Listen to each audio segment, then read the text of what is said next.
Racing!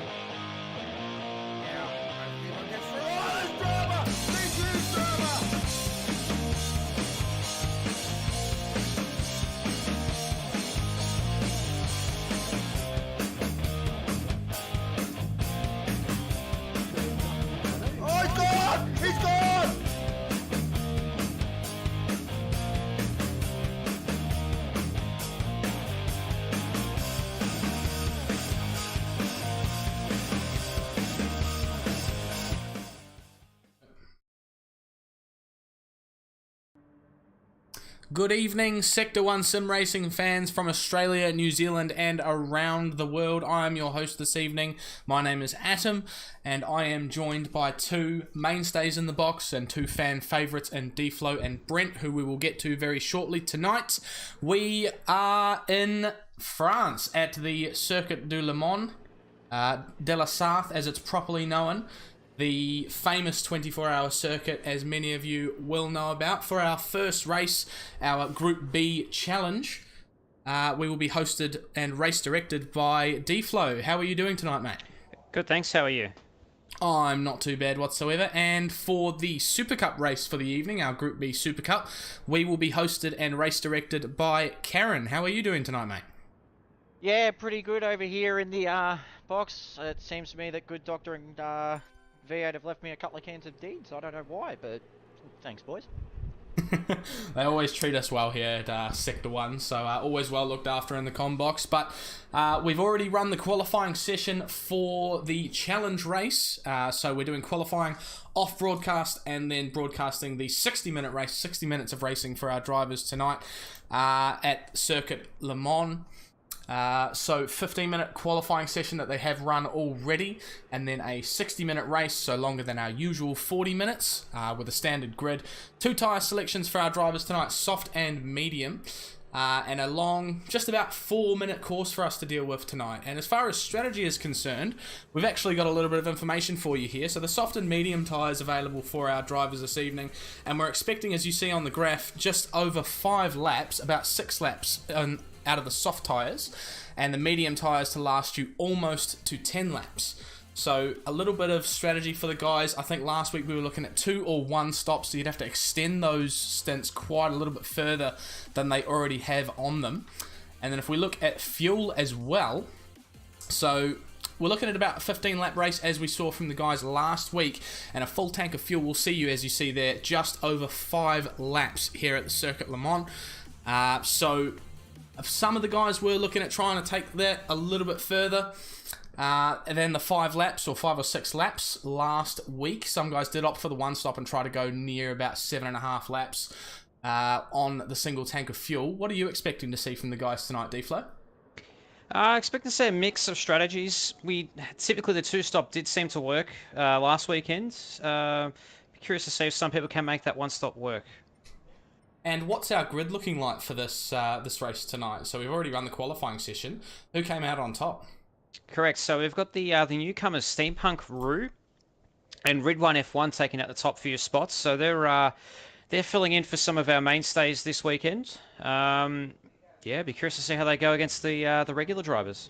The Red One is a name that's actually I'm quite familiar with from the FIA series here on Gran Turismo Sport. And he's a very, very quick driver. I'd go as far as to say he is Group A Supercup material, so I think the guys here in Challenge will have their hands full tonight with him here. So he's representing Ragged Edge, is that right? That's correct, yes. And he just scores team points for them this evening. That's correct. So he'll score half team points on behalf of Ragged Edge, along with Steampunk Roo. Okay, so Steampunk Roo is also driving for Ragged Edge, is he? Sorry, my apologies. Steampunk Roo's driving for Lucky's Lawn Care Racing, and Red 1 F1 will be driving for Ragged Edge Racing. All right, nice stuff. And so, as far as the championship points go, were we expecting to see any changes tonight, or are they pretty much set and done for the season at the moment? Oh, look, there will be some shuffling here and there, but predominantly it's all more or less set and locked in. Okay, so the front row taken out by the 2 newcomers in Steampunk Roo and Red 1 F1. What say we get the race underway this evening? Yes, let's do it. Just giving them their final warnings. Everyone seems to be on the grid, ready to go. So, all right, let's get this show on the road. All right, so vital team points to be scored by the Ragged Edge driver in this race this evening, because I believe they have one hand on the championship trophy for the team points. They did actually take out, of course, the individual championship with TX3 GDR last week, and that was his third time winning the championship as well. So here's your first look at the grid. Steampunk Roo leads the way from King Oscar, Ridwan in P3 there. Well, my apologies. I believe I'm going to have to red flag this. I'm seeing a wrong grid order. Yeah. No, that's all right. So we'll just reshuffle the grid quickly. So one more look then at the track that we're at this evening. So Circuit de LeSarthe in France, 13.88 kilometers in length with 21 corners. And the conditions today are sunny in the mid-afternoon, so pretty good standards for the guys tonight. They will have a really, really nice track to drive on. No wet weather to deal with. We'll look into that when GT7 comes back to Sector 1. Because no wet weather at Le Mans in GT Sport. And this is, of course, the final Sector 1 race ever on Gran Turismo Sport, before we move into Gran Turismo 7. So the next season will be starting, we're not sure when as of yet, but there's plenty of planning going on behind the scenes, and a lot of people getting very, very excited for it as we hash out the details for that one. So don't forget, 60 minutes of racing tonight for both races. So we have the Challenge, followed quickly by the Super Cup.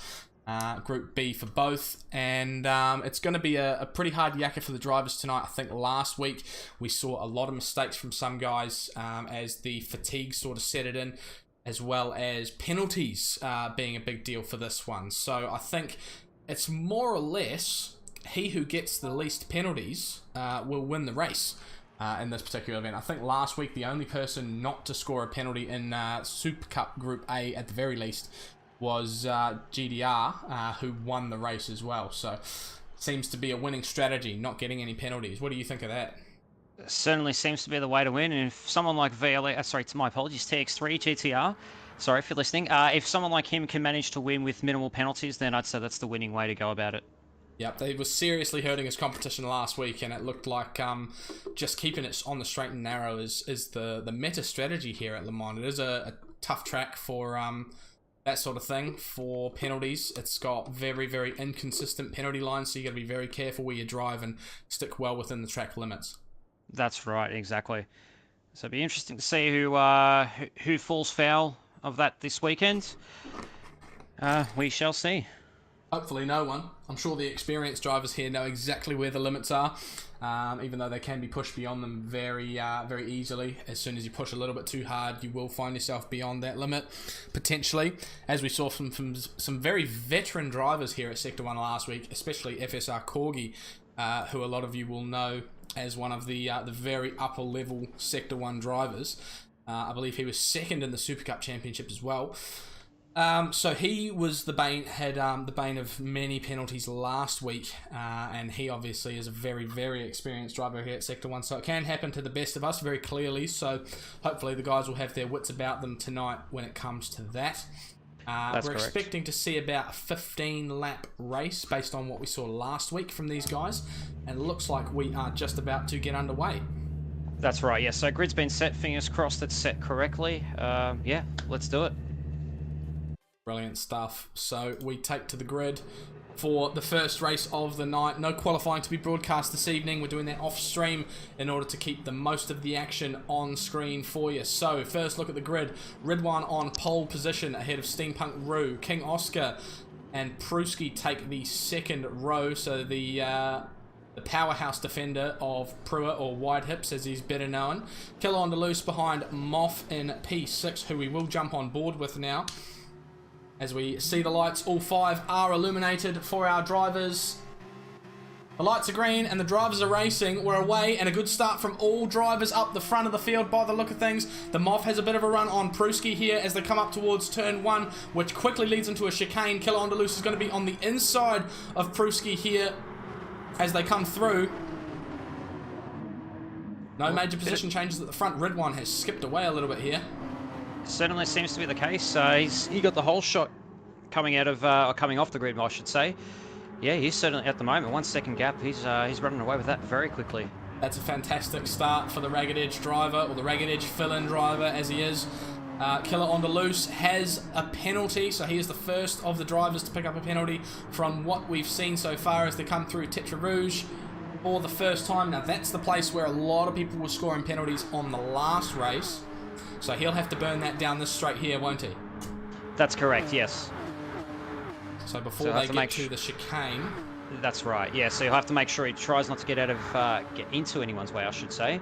There we go, he's done the right thing, moved across, but look how many positions he's lost just by yielding. 4 positions immediately, and I think he's about to lose another one. Yep, the stranger goes by, and his Red Mist teammate there in P11 as well can almost take advantage as well. That'll also bring Womble back into the race a little bit, as a couple of drivers go deep there at the first chicane on the Mulsanne, and the Moth is loose on exit. Drops down to P9. That's a disastrous start for him there on the early stages of lap 1. It's a long lap here, of course, about 4 minutes to do an entire circuit of the track. The Moth finds himself after one mistake all the way down and a long way back. 1.7 seconds up the front now. Red One leads the way over Steampunk Rue. I think this might be a pretty solid victory here for Red One if no one else has an answer to what he's putting down. We've got a little bit of battling down here for P6. P7 is also hotly contested. The Stranger, followed very closely by the Kazi one. Now representing a different team as well. He started off the season with Red Mist Racing. I believe he's representing Deeds now. Is that correct? That's correct. So he took on a challenge of moving into the Super Cup ranks this season, but with a mid-season shuffle, he's moved back into the Auto 1 GT3 Challenge, now with Deeds Racing.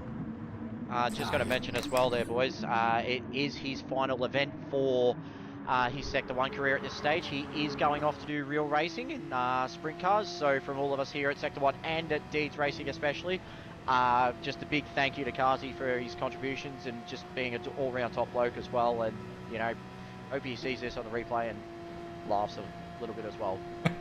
I'm sure you'll send him a crate of Deeds, and Womble will send him a box of green beacons as well for his contributions.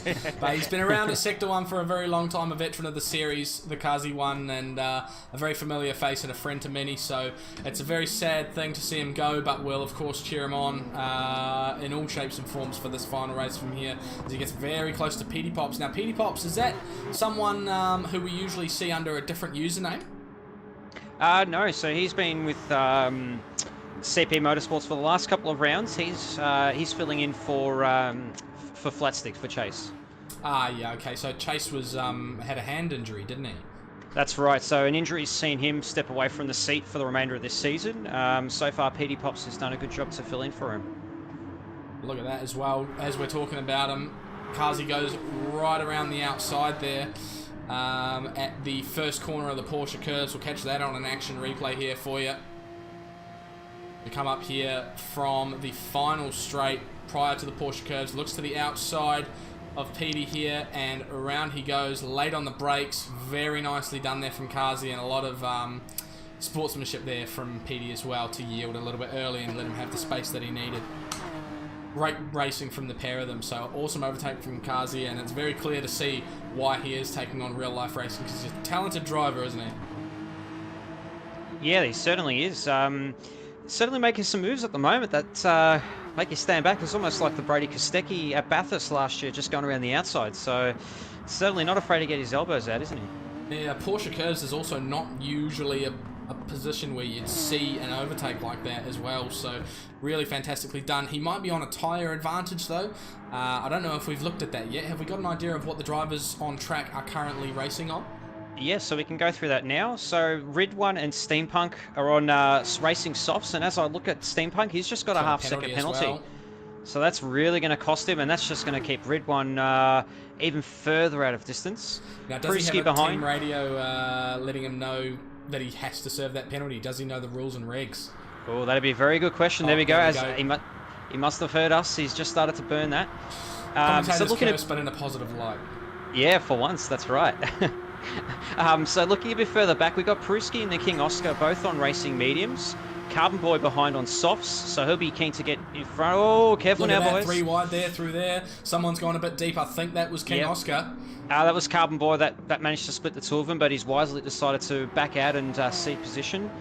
Very safe rejoin there. That was nice. That's right. So he's on racing softs. I was just about to comment that he needs to get in front of Pruski and the King Oscar to maximise those pace, so the pace from those soft tyres. The Kazi one behind is on racing softs. Petey Pop's on mediums, along with Stranger, Killer on the loose, the Moth, and Womble, last but not least, on racing softs. So Womble on softs, as well as his Red Mist Racing teammate Kazi. No, not teammate. Sorry, I shouldn't say that because he's no longer his teammate. Was teammate. So Kazi also on softs, as well as the top two. That's right, isn't it? That's right. So. My apologies, I've just lost who it was. It was Carbon Boy, yes, that's right, along with the top two, and Womble also on racing softs. And they're 3 wide back there for P8, going at it real hard. It looks like Killer got a really good run on Moth, and Petey Pop's behind there.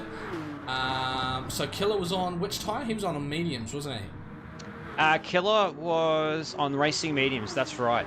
Yeah, so he's in a pretty solid spot at the moment because he's ahead of a soft runner or two, so he's in a good position at the moment as far as strategy is concerned. So the guys up the front, there's a battle here for third and fourth, a little bit of a slipstream train. We saw a lot of slipstream and fuel saving last week in Group A.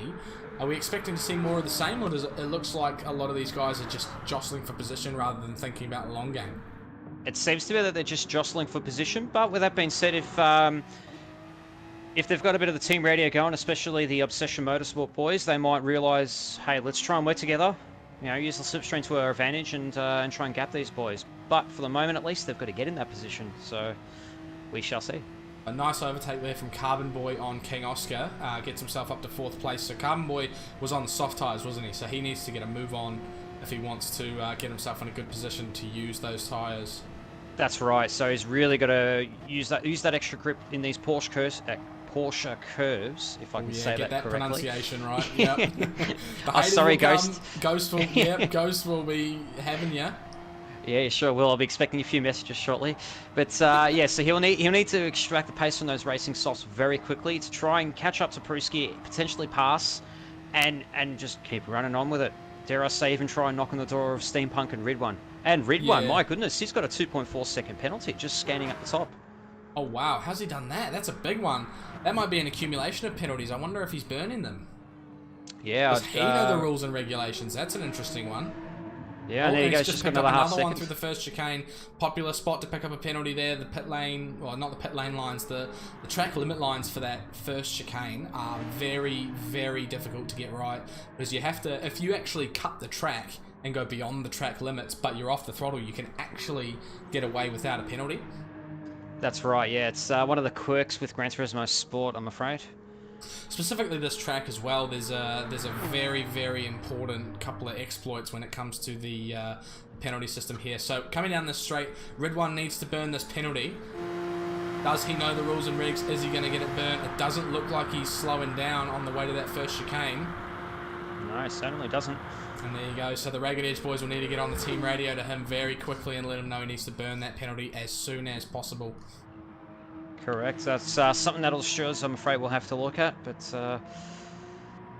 yeah, okay, that's... And Steampunk Roo, so now 11 seconds behind, so he's clearly making use of those track limits and actually pulling time using them. So even if he served that penalty, he'd probably still lead the race quite comfortably at this point. Very quick operator, Red One.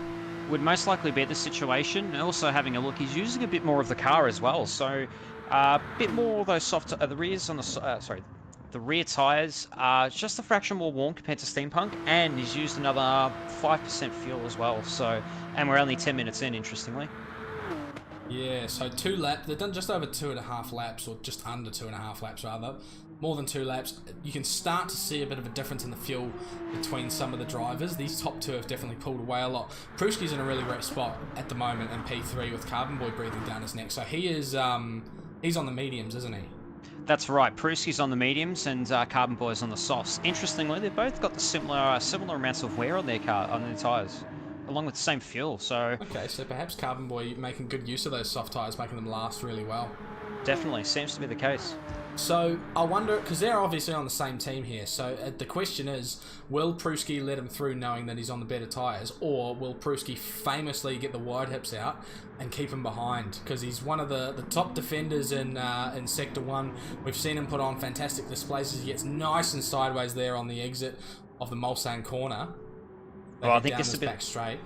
I think this would be the best opportunity for it.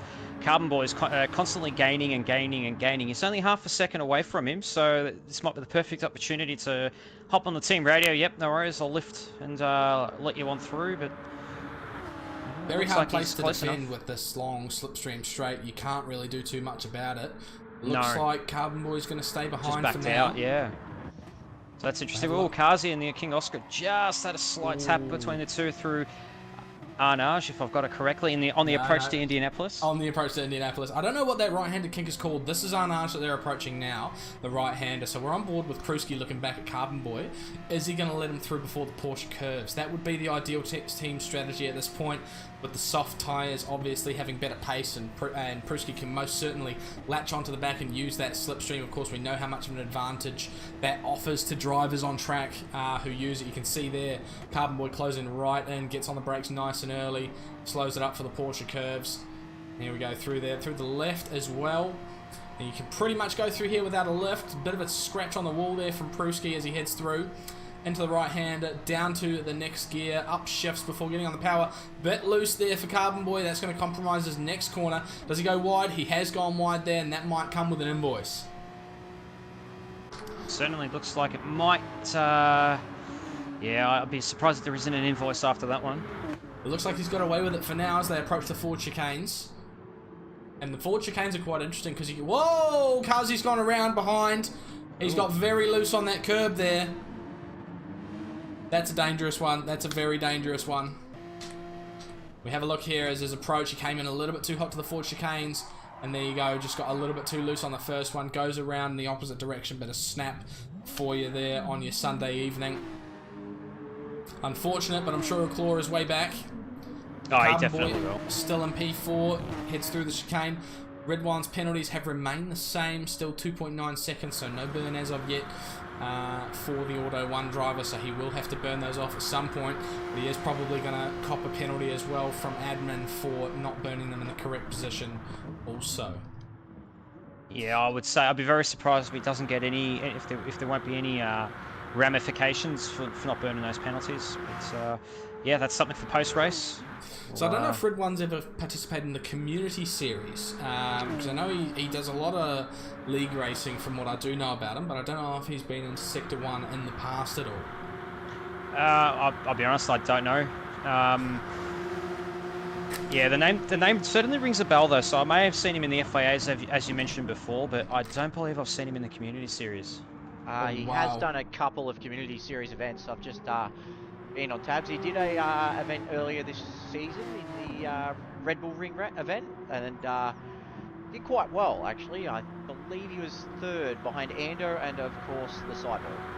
Oh, there you go. Interesting. An esteemed company as well, and obviously a very familiar name in the community series. And we just saw at the first chicane on the Mulsanne, Carbon Boy went for a move up the inside at the first chicane, and Pruski went for the late brake around the outside on entry and retook the position. So it looks like Pruski wasn't super keen to let him through, but Carbon Boy has got past for now. So he can now get away on those soft tyres, but that's put Pruski in a really good spot. He's outside of slipstream range though, so Carbon Boy's had a fantastic second chicane there as they head down to the Mulsanne corner.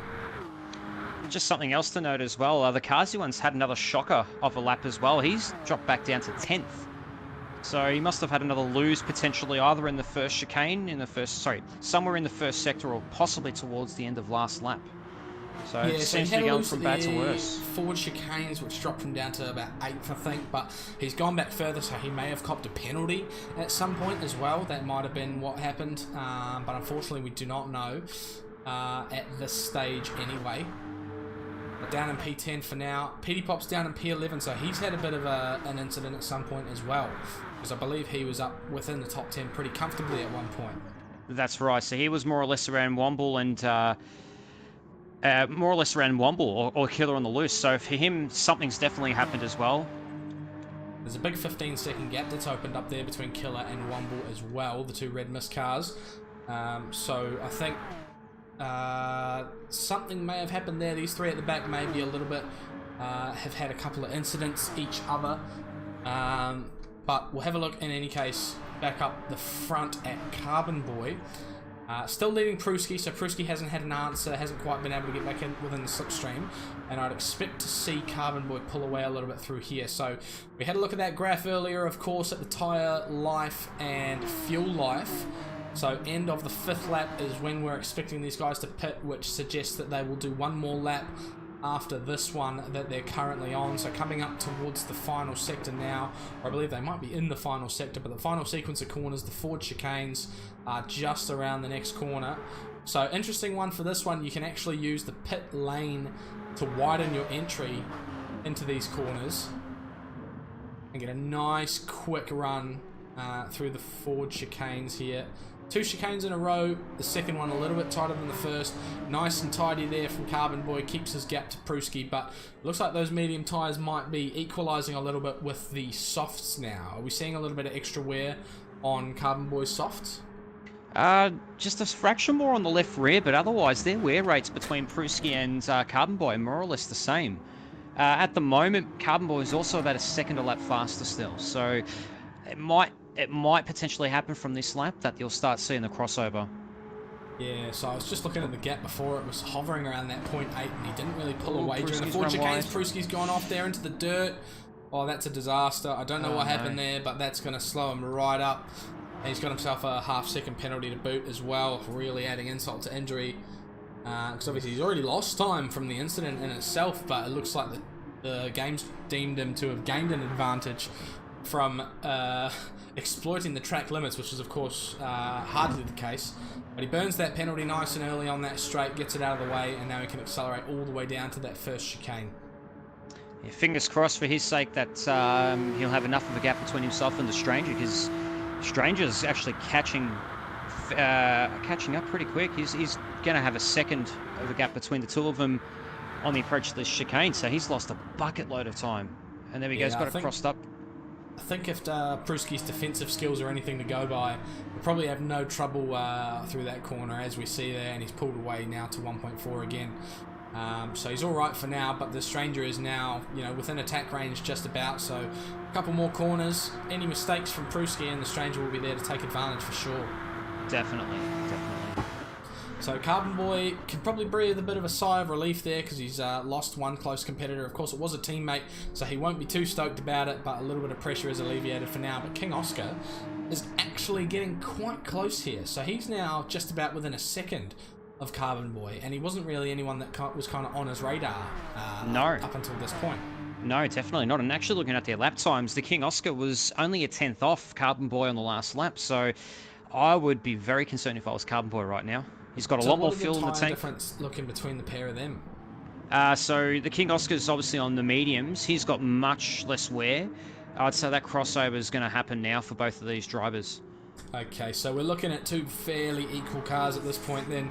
So the mediums of the King Oscar Team 53 car there, down in P4, are looking to be in much better condition than the worn out softs on Carbon Boy's car. So that graph we saw earlier, of course, telling us we could only get just about 5 laps out of the soft tyres, maybe a little bit further if you were really gentle on them, but obviously Carbon Boy has been pushing them and making proper use of them. He did have to use them for a couple of overtakes, so he's used them up and he's probably going to end up pitting at the end of this lap. I'd be surprised if he doesn't, to be honest. He's going to start losing too much time compared to those around him. And there we go, the Carbon Boy's just run a very wide coming out of that loose corner. On exit too there, didn't he? Definitely. So that's, the King Oscar will be rubbing his hands together going, oh, beauty, I'm on the better tyres as well. So what are our fuel numbers looking like? Is anybody particularly low? I think a couple of guys were coming towards kind of the 15% point at this point on the previous race. Yeah, so just having a quick look through the field now, Red One's got less than a quarter of a tank. Along with the Stranger. Killer on the Loose is just on a quarter, along with Kazi. Petey Pops as well also has a quarter, so they're the only ones that really stand out. Conversely, Steampunk's actually just popped into the pits as I was scanning through the field. conversely, on the other side of it, the King Oscar's probably got the most with about 40% fuel. Wow, so he's done a good job here, and that's a penalty burn there for Carbon Boy as well, as King Oscar goes through. So he goes on for another lap. We're going to see Carbon Boy come in for... There we go, 27 litres of fuel on board Carbon Boy's car, so you can essentially look at that like a percentage, because they are 100 litre tanks, so 27 litres or 27%, he's used just about 75% of his fuel that he was given at the beginning of the race. So the Stranger comes in as well, first to jump off the mediums, and he'll be jumping onto the softs. So Carbon Boy will be an interesting one to watch, because it might be a little bit of a backwards race for him now, because he obviously started on those soft tyres. So a lot of the others will be going onto the soft tyres, unless he runs 2 stints on the soft in a row. Is that a strategy we can expect to see? Well, it's something I'd personally do, to be honest. Realistically, if you're on the mediums, I just feel like the time that you need to be on them to actually get any benefit of your stint, you need to be running ridiculously long. And I still think the softs would be a better tyre. You'd be better off double stinting on softs and then just doing 1 stint on the mediums. Yeah, I think if you're going to do 2 stops, you want to do 2 stints on the soft tyres for sure. Correct. But the question is, how far do you shorten it by? Because obviously King Oscar here has gone to a 6th lap. If we're expecting to see, so if you look at the clock now, we've got 38.5 minutes left to go for these drivers on track right now.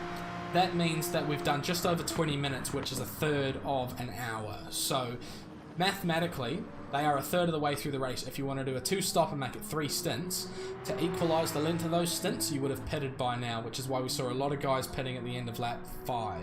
Ridwan's the standout one that's interesting to see that he hasn't pitted yet. Obviously going to a 6th lap on the soft tyres is a bit of an unusual strategy. Although I think we did have some guys last week trying a 1-stop. Do we think that he can make it to a 1-stop on the fuel numbers that he's on at the moment? Definitely on the fuel. You know, he's got about a third of a tank left still, so I'd say that's well and truly possible. Compare that to Red One, he's just ticked over onto the fuel light now, so he has to come in this lap, no question about it. Okay, so Red One probably can't achieve a 1-stop then, he'd be looking at a 2-stop. Well, unless he can suddenly reverse fuel and fill up his tank on the go without stopping, but yeah, he's definitely coming in at the end of this lap. Have to do a mobile pit stop. Have you got any teammates in this race that he can siphon fuel off while they head down the Mulsanne? I can ask one of the other drivers, see how he goes. Might have to get friendly with the Team 53 guys here, King Oscar. Yeah, that's right. Or someone else.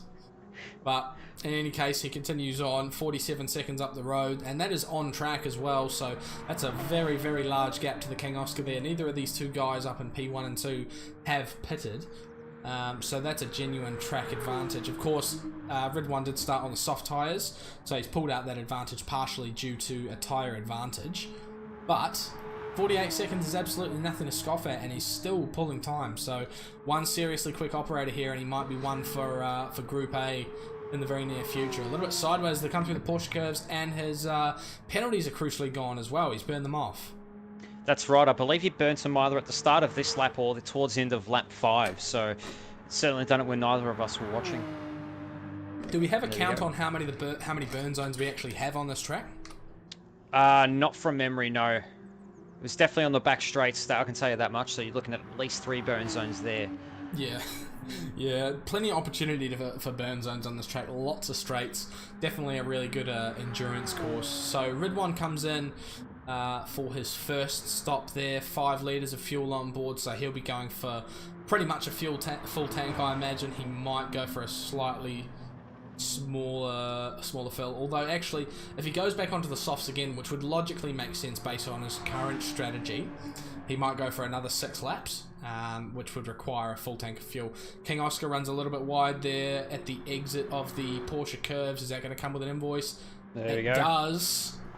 So he'll come into he's going to burn that before he gets into the pits, so he's pretty lucky he's not pitting. Okay, so he's going to go one more. There you go. That is quite interesting. He hasn't burned that penalty right off there, so if that is a burn zone, I think that's, yeah. So he's burned on the exit of the Ford chicanes there. Pruski comes in to jump off his mediums. Red One's come out about 8 seconds ahead of the King Oscar there. So that penalty burn there, obviously, at the end of the straight, he burned some of it, and then he burnt the rest of it on the exit of the Ford chicanes. I think that's going to go down in the steward's book for an investigation for sure, but we continue on as it is. So there's plenty of penalty issues for the guys across the board, so they might even equalise out by the time we get to the end. 3 drivers in the pits, Pruski, Moff and Killer. all coming off the mediums, predictably onto the softs, I would imagine.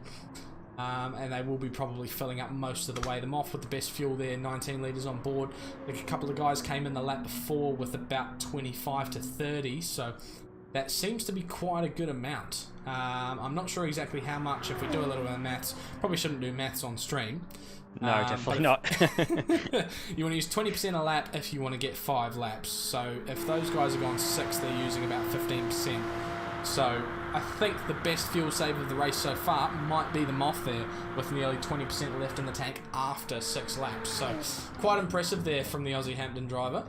Definitely, and even just quietly, he was at he's made some ground in the first segment of this race. So he at the end of lap 1, he was right at the back in P11. So he's slowly, admittedly, with some misfortune of other drivers, he's just slowly chipped away and got him back up to 7th so far. So he's always the quiet achiever, the Moth. So now that we've had most of the pit stops take place, I think that's everyone actually except for the King Oscar. What are the fuel numbers like? Who's put the most in and who's put kind of short fueled? Yeah, so the Kazi one and Red one seem to have gone for a full tank along with Killer on the loose.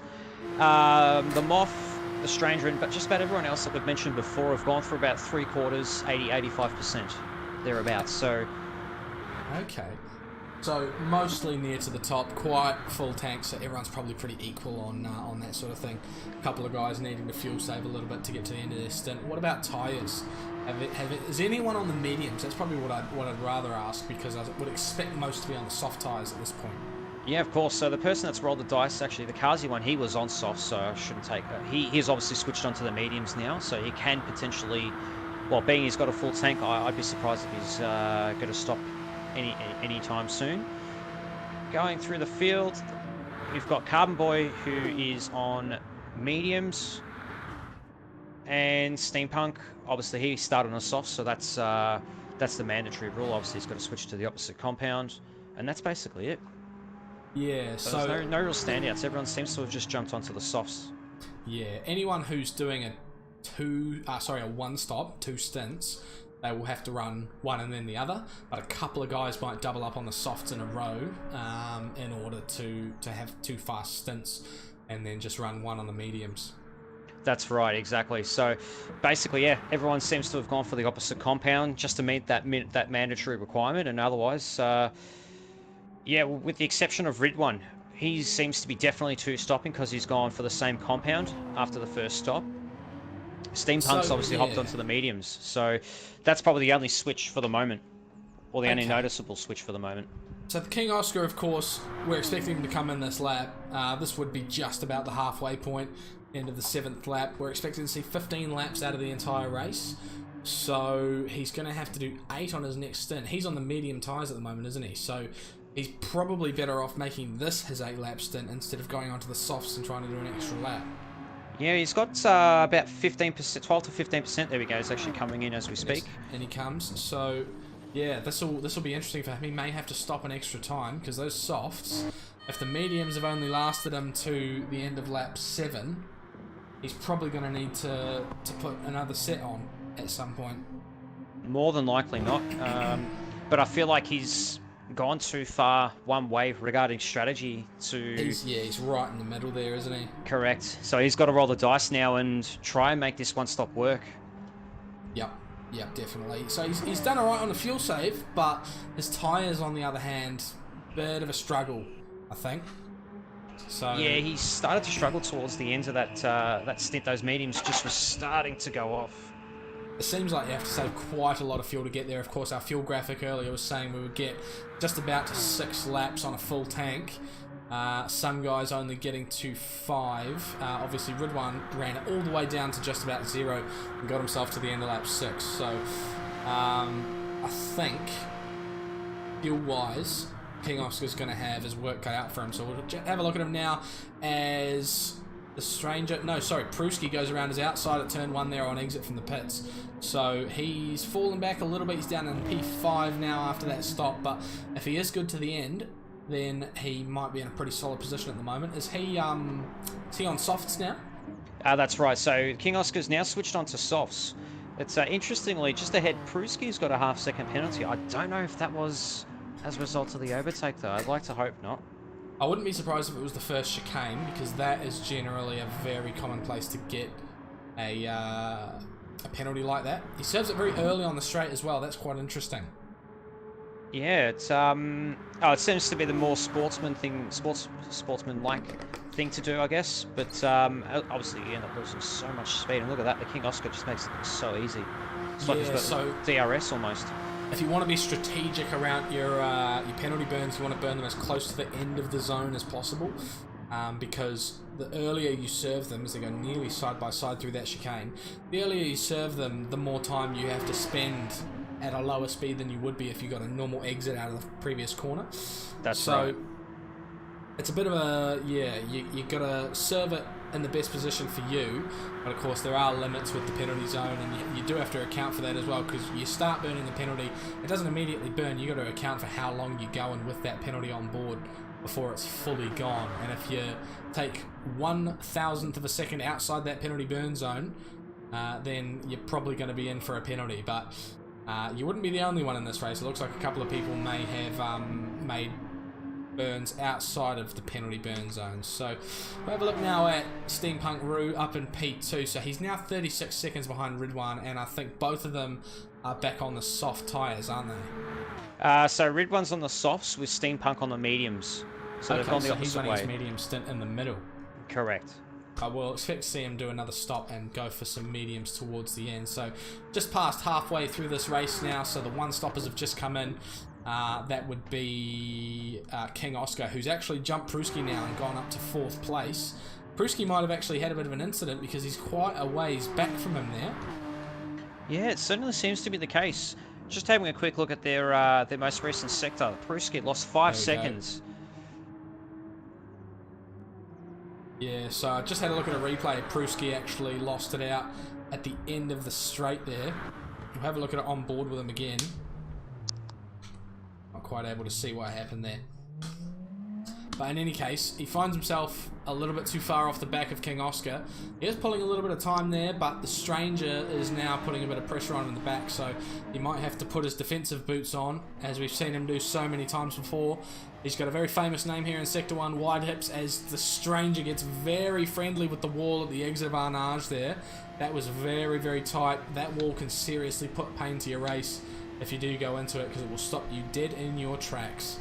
Certainly, it's as close as you want to get to that wall, I think. I don't think you want to get any closer than that. But yeah, so Pruski's at the moment in a Team 53 sandwich. Don't know if that's somewhere I want to be. Yeah, well, technically, if you look at it the other way, King Oscar is actually in a Tamar car sandwich as well. So they're both sandwiching each other, okay. Yeah. Well, yeah, I don't really want to get into it too much, but yeah, there's two cars, very close on points and quite close together on track. So both, all drivers of both teams will probably be feeling a little bit out of their comfort zone at the moment, with two drivers either side of them from the same team, not their own team, of course. But he'll soldier on. He's pulled a bit of time now from Pruski, has King Oscar, but that time is coming down a little bit. It was 5 seconds last time we checked. It's now just under 4. Pruski's doing pretty well here. He's pulled 2.5 seconds on the Stranger. So Pruski's on the softs and Oscar's on the mediums, isn't he? So we'd expect to see Pruski go faster, wouldn't we? No, Pruski and King Oscar are both on softs. And interestingly, the King Oscar's just got another half-second penalty. So looks like we might see a vice versa of before. Yeah, it's roles reversed as much as ever. Pruski's just gone wide. He's lost it. Oh, wow. Not the first time this race as well. No. That's not very good for Pruski, unfortunately. So having a bit of a rough time there. It is a long race, and that's wide at the exit of Tetra Rouge as well. That might come with an invoice there too. We'll have a look now. Yep, there it is, a half second. So he'll have to serve that some point along this straight. So that's 2 laps in a row. You won't be stoked about that, but that's what happens at Le Mans. You've got to be very careful. Certainly a race of attrition as well. So something, I guess, that we haven't had 60-minute races for a long time. Last time we had those, we're back with the Ferraris. So that was a 60-minute race. And I'll tell you what, actually, I'll fact check you there very quickly, but they were actually 50 minutes. 50 minutes? Oh, so, gosh. yeah. It felt like 60 with the Ferrari, I should say. It's close enough, really, honestly. I will tell you that. But yeah, longest race we've had in a long time. I think the last time we did a 60-minute might have been the one-off endurance round we did at Bathurst in the Group 4s, if I remember correctly. Yes, my apologies. That's right. That was a 60-minute race instead of the Ferraris. I got it mixed up. Yeah, that wasn't the standard across the season, though, of course. That's right, and that's what's. I wouldn't be surprised if that's also catching. Aside from the whole penalty zone, the trigger happiness, I guess, of the game with Le Mans. 60 minutes is a long time to be racing around here, especially if you're on your own as well. It's just going to feel like a never-ending race. Yeah, and this is the point as well where it gets very hard for the drivers, because you're at that point where you've done your first stint. The first stint's, it's not too difficult when it comes to a endurance race, because the adrenaline's pumping from the start, you're jostling for position, you're around cars, and Pruski, as I'm saying that, goes very deep at the Mulsanne corner, and he goes off track. He's lost 2 positions there to the stranger in the Moff, so he's really having it tough, and I imagine he's getting very frustrated with this car at the moment. And like I was saying, this point in the race, you're beyond that adrenaline rush you get at the very beginning of the race, where you're racing people and where you've had the go of the start, where you're all jostling for position. You go in for your first stop, you start your second stint, but you're so far away from the end that you feel like it's never going to come. So That's the right. boredom creeps in, the fatigue creeps in, and then when you come to the final stint, you can see the finish line. You got something to aim for, but that middle stint, that's the really hard part. In a two-stop race, that middle stint is what will make the difference between the good and the bad. Certainly will be, and it's just and even likewise a single penalty as well earlier for Pruski. I'm sure he wouldn't have been too happy about that. You get that anger, that frustration, that then snowballs into something else because you're so angry about that before, and before you know it, you're angry about the thing that you're angry about before, and before you know it, it's just such a downward spiral. Even looking at his last few laps, he's had some shockers as a result. Yeah, it can really snowball, especially in a long race like this. There's so much time for you to do something wrong. So, it's been a hard one for Pruski, but I'm sure he'll get that new set of tyres on when they come into the pits very soon as the Moff goes wide there. That's going to come with an invoice for sure. Another half second for him there. We'll watch that come up on screen for you. There we go. Are they into the pits this lap? That is the question. No, they go around for one more. So it's going to be a short final stint because, of course, 4-minute laps here. Does Pruski come in? No, he doesn't. So he goes through the forward chicane as well. So a 4-minute lap. These guys are going to come around again at about the 18-minute mark. Well, there we go. Bit of a dodgy penalty burn there for the Moff, but he gets out of the way just of Pruski, who goes through into P6. So that's one back for him. That'll feel pretty good, I'm sure. Certainly will. It might just be the carrot dangling situation that he's after and goes, yep, I can do this. So the King Oscar, of course, we looked at him before. We thought he was on the one stop. He's still on the mediums. How's he looking for fuel at the moment? Do we think he's going to get through the next 20 minutes or the next probably 6 laps, including this one, and get home? I'd say the King Oscar will. There's definitely a chance. He's just ticked under 3/4 of a tank. Compare that to everyone else around him. Ridwan and Steampunk are about 40-odd%. The Carbon Boy's got less than a quarter, about 15-20%, so he'll most likely be in at the end of this lap. Okay, yeah, so I expect most to come in around the 20-minute mark, so this will be the lap where the 2 stoppers do come in. That's right. So realistically, that would most likely... There's only 9 seconds between the King Oscar and Carbon Boy, so adjusted after this pit stop, he will be jumping out in front. But will it be enough to jump Steampunk? I'm not too sure just yet. Because there's 20 seconds. 21 seconds to Carbon Boy, and King Oscar, of course, is another 10 seconds back. So pit stop, I think we were talking about 30 seconds for just tyres. It's quite a long stop here at Le Mans. And with fuel, it depends on how much they put in, of course, but if we're looking at 100 litres, 7 litres a second fill rate, we're looking at 12, 13 seconds for these guys, depending on how much they need to put in. So we could look at a 40-second plus pit stop for a lot of these guys. So King Oscar might jump Steampunk and Carbon Boy at the pit stop time, but he's going to be in much worse condition than the pair of them. That's right, exactly, and that's where the trade-off ends up. That's the debate, I guess. That's the fun of the strategy. I'd be curious to see if he can pull it off. Yeah, most certainly, and he's pretty alone at the moment. You can just put laps in, which is kind of where you want to be if you're on an alternative strategy. Not unsurprising to see him kind of all out on his own here, but yeah, now that we're below the 20-minute mark, we come around this next lap for him, and King Oscar will probably start, you know, believing the finish line is there. This is that point where we cross over from that midsection of the race, where the boredom sets in, the fatigue sets in, and you start getting a bit of adrenaline back because you can see the end coming. So we'll be in for some pit stops very soon. Ridwan goes around again, unsurprising because he did pit at the end of lap 6. So he's still on the softs, so he's going to make them last as long as he can. I think he'll probably do a 12th lap as well, if his first stint is anything to go off. That's right. Steampunk and Ridwan are definitely good for fuel. Carbon Boy's just ticked over to the fuel. I see he's got no choice to come in at the end of this lap, which goes with what you were saying before of splitting it up into 20-minute stints. Looking behind it, King Oscar's obviously one stopping. The Stranger, he will most likely come in at the end of this lap too. Pruski's got enough to go around again, along with the Moth, Killer on the Loose. The only other person down the road, down the field would most likely be Petey Pops. Pops most likely coming in at the end of this lap. Okay, so the 2 Red Mist cars will probably continue on, you reckon? Oh, sorry, Kazi, I've called him Red Mist again. He's not. He's Deeds. That's right. It's all good. But yeah, so they'll most likely come in as well. Steampunk's actually just into the pits with a third of a tank. So he's gone for a shorter medium stint there, and he's going to jump onto the softs for the last, I imagine. So, talk to me about King Oscar. His fuel numbers are currently sitting at about what, do you reckon? Sitting at about 2/3 of a tank. All right. And he's got about 10% wear all around on the tyres. So still looking at the moment, at least, in good shape, but he's still got 18 minutes left on those tyres. So yeah, it's the tyres are probably what he's going to struggle with the most, because 2/3 of a tank is about what I was thinking he would need from this point on. So he's done 3 laps on this stint. He's got 5 to go. Essentially, we're expecting to see 5 more. It might be 4, but I wouldn't necessarily expect so. So he's jumped Steampunk and Pruski, and he's got a 10-second gap to the pair of them. That's right. Well, and Pruski's gone wide at that first chicane as well, so he's probably going to get himself another penalty. So I think the King Oscar only really needs to worry about Steampunk at this point. I think Pruski may not have pitted for a second time as well.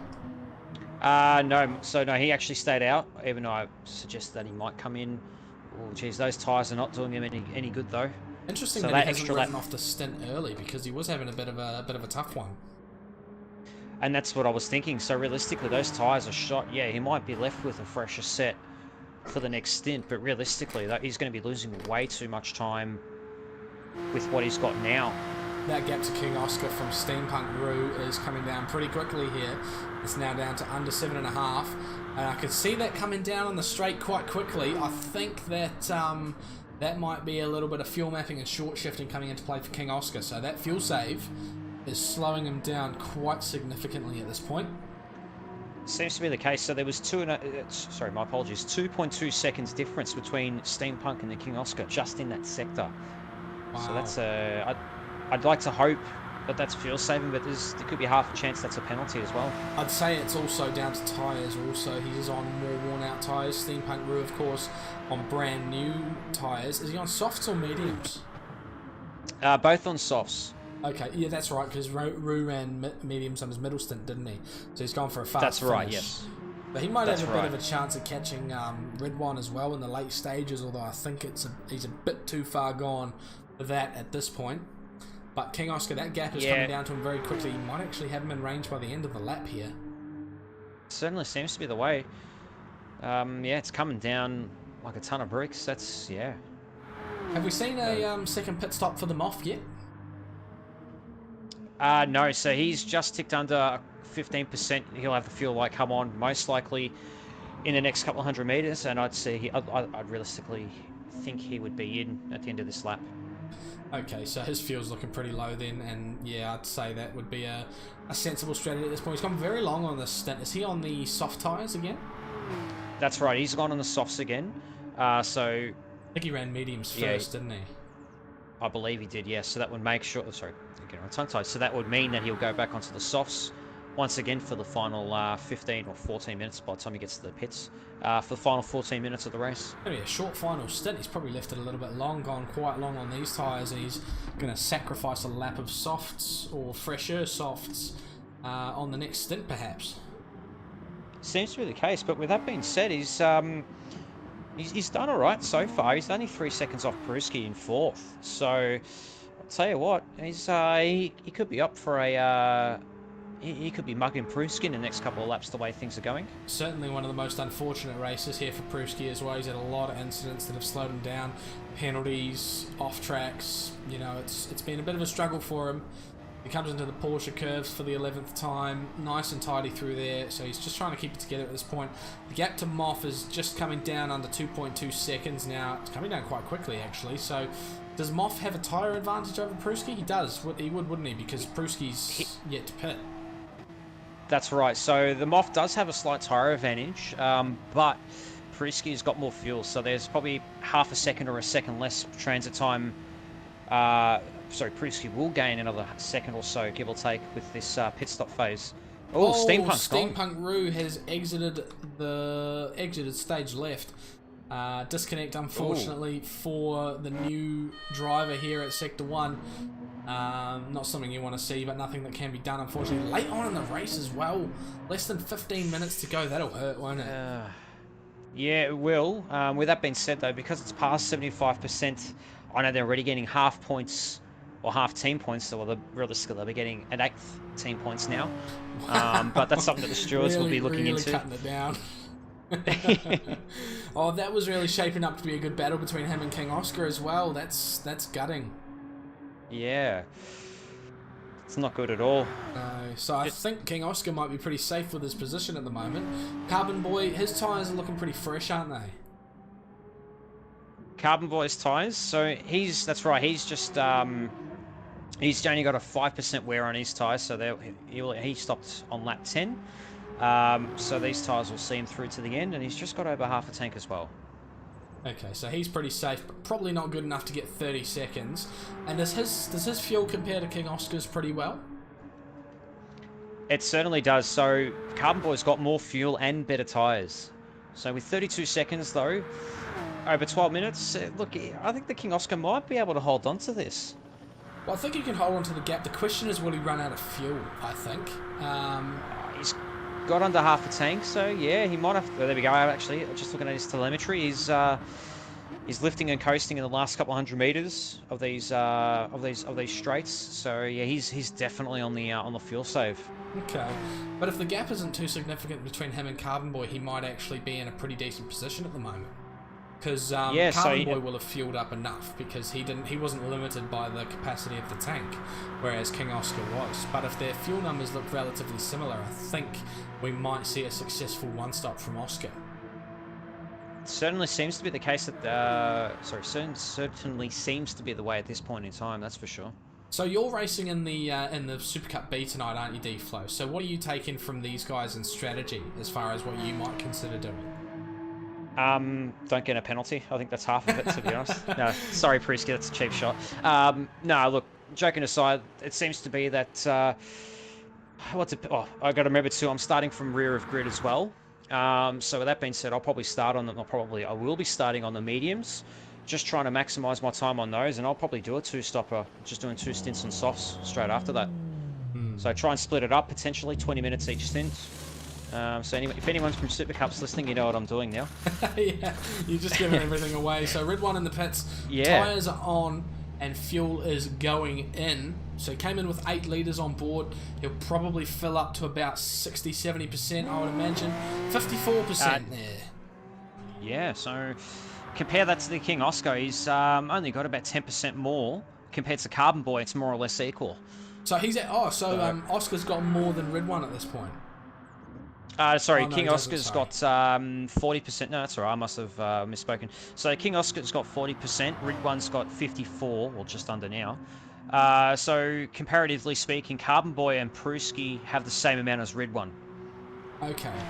So King Oscar's a little bit short-fueled on these guys at the moment. Yeah, it seems to be that he's slowly clawing that back. He's using that... he's just got a penalty as well. I didn't think that was coming because I couldn't quite tell if he was beyond. The good news is he can save a little bit of fuel on the way down to the Ford chicanes and burn the penalty at the same time. That's right, and that's the advantage of having a half-minute buffer between himself and Carbon Boy. There's a lot of has stayed the same over this lap as well. It certainly has. So, looking at their last complete laps on lap 11, there was only a 10th half a tenth difference between the two. So it really hasn't gone down at all. So, the King Oscar's not saving enough, or he's managing to maintain pace and fuel save. It was quite interesting because Steampunk Roo seemed to be chomping time out of King Oscar like it was going out of fashion when he came out of the pits behind him, but Carbon Boy hasn't quite been able to do the same thing. No, unfortunately not. So now Carbon Boy and Pruski are, of course, one behind the other on track. The two teammates here, third and fourth, followed by the Stranger, who's got a half-second penalty there. He's going to have to burn that before he goes through the forward chicanes. So no more pit stops to be made. Everyone's gone through. We've got a one stop from the King Oscar that he's trying to pull off against these guys. He's a little bit short of fuel at the moment, but it looks like he might just make it to the end. Be interesting to see if he runs out at all. Ridwan leads the way on his debut in the Sector 1 main series, of course. Only racing for team points today. No championship points for him because it is his debut in a season that he hasn't been competing in over time. Goes a bit deep there at the Mulsanne corner, but manages to gather it up a little bit. They'll just be getting a little bit used to those medium tyres. The King Oscar in P2 for, I think that's Team 53, isn't it? That's correct. Yeah. Team 53. So they're in P2, and was his teammate Steampunk Roo? It wasn't, was it? It was Stranger? Because I remember that's right, the Stranger. Yeah, two from the same That's team. right. Cool. That's right. Alright, and Carbon Boy and Pruski also teammates there in P3 and P4.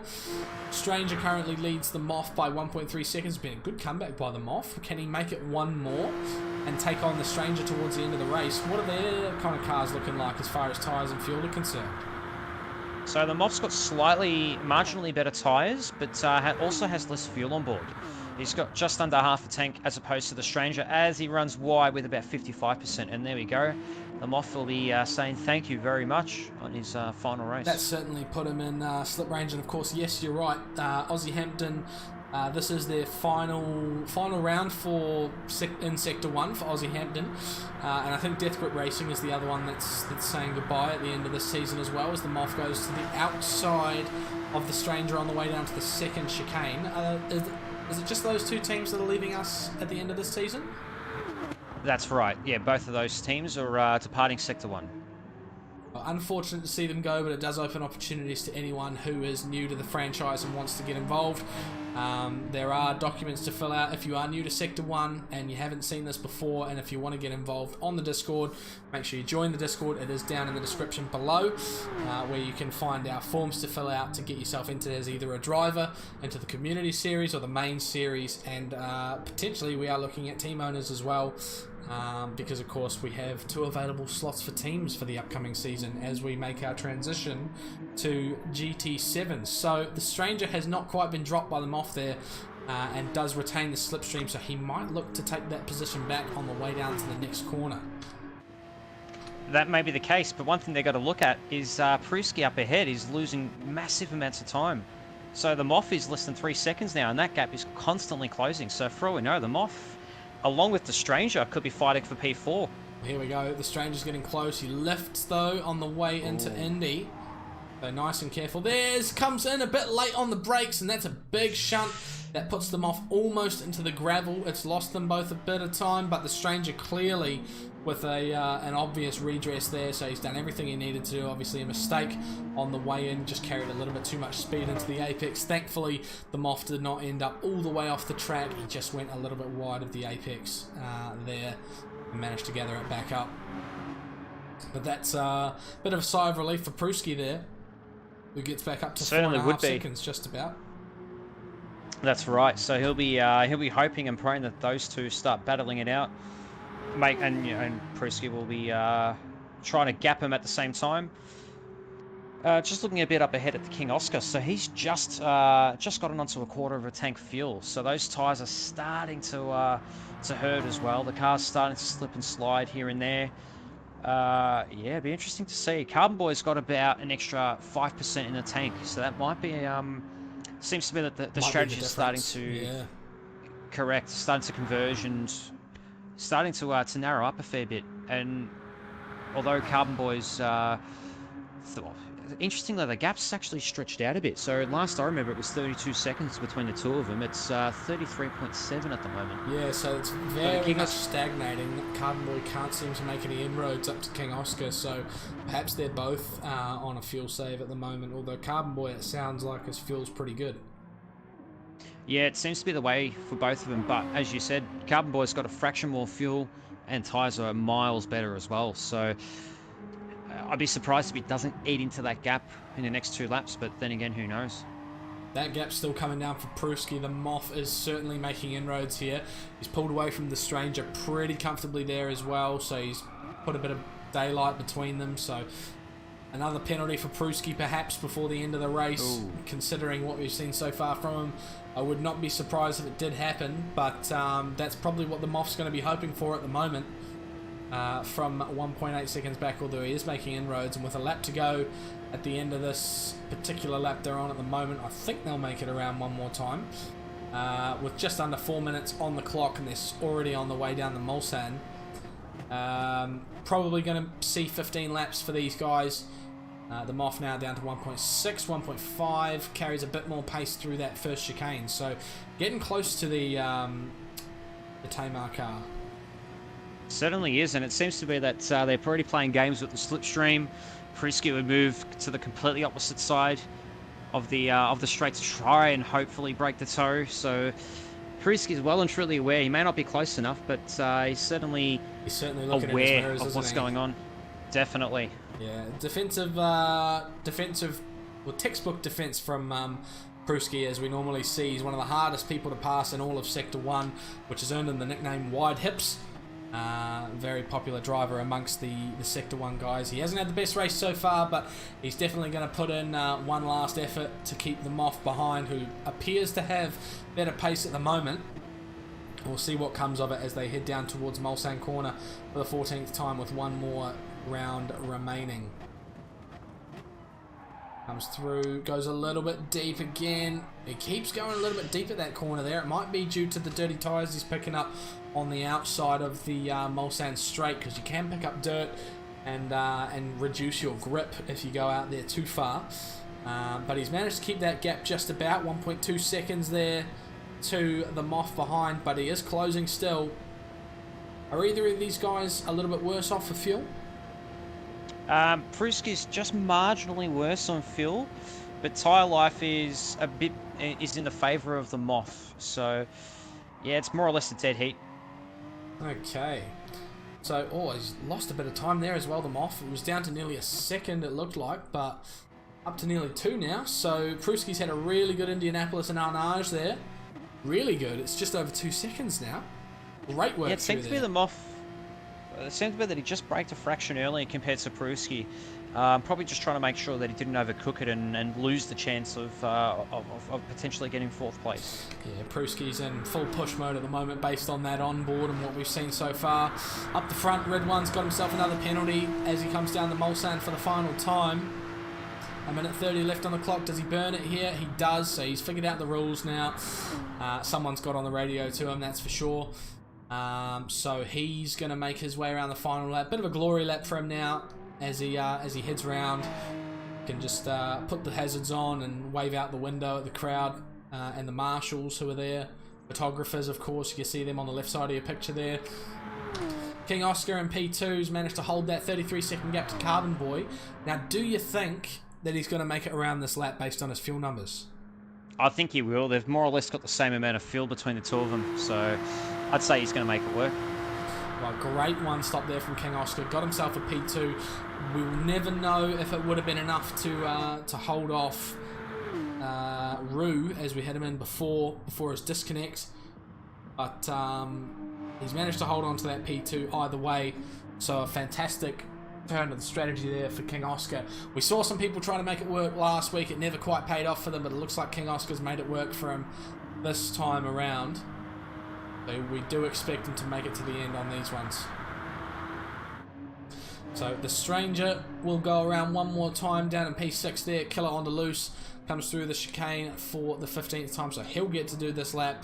Womble is on his way through the Porsche curves. He's got 7 seconds to get to the line. It looks like this will be his final lap here as the timer ticks down to 0.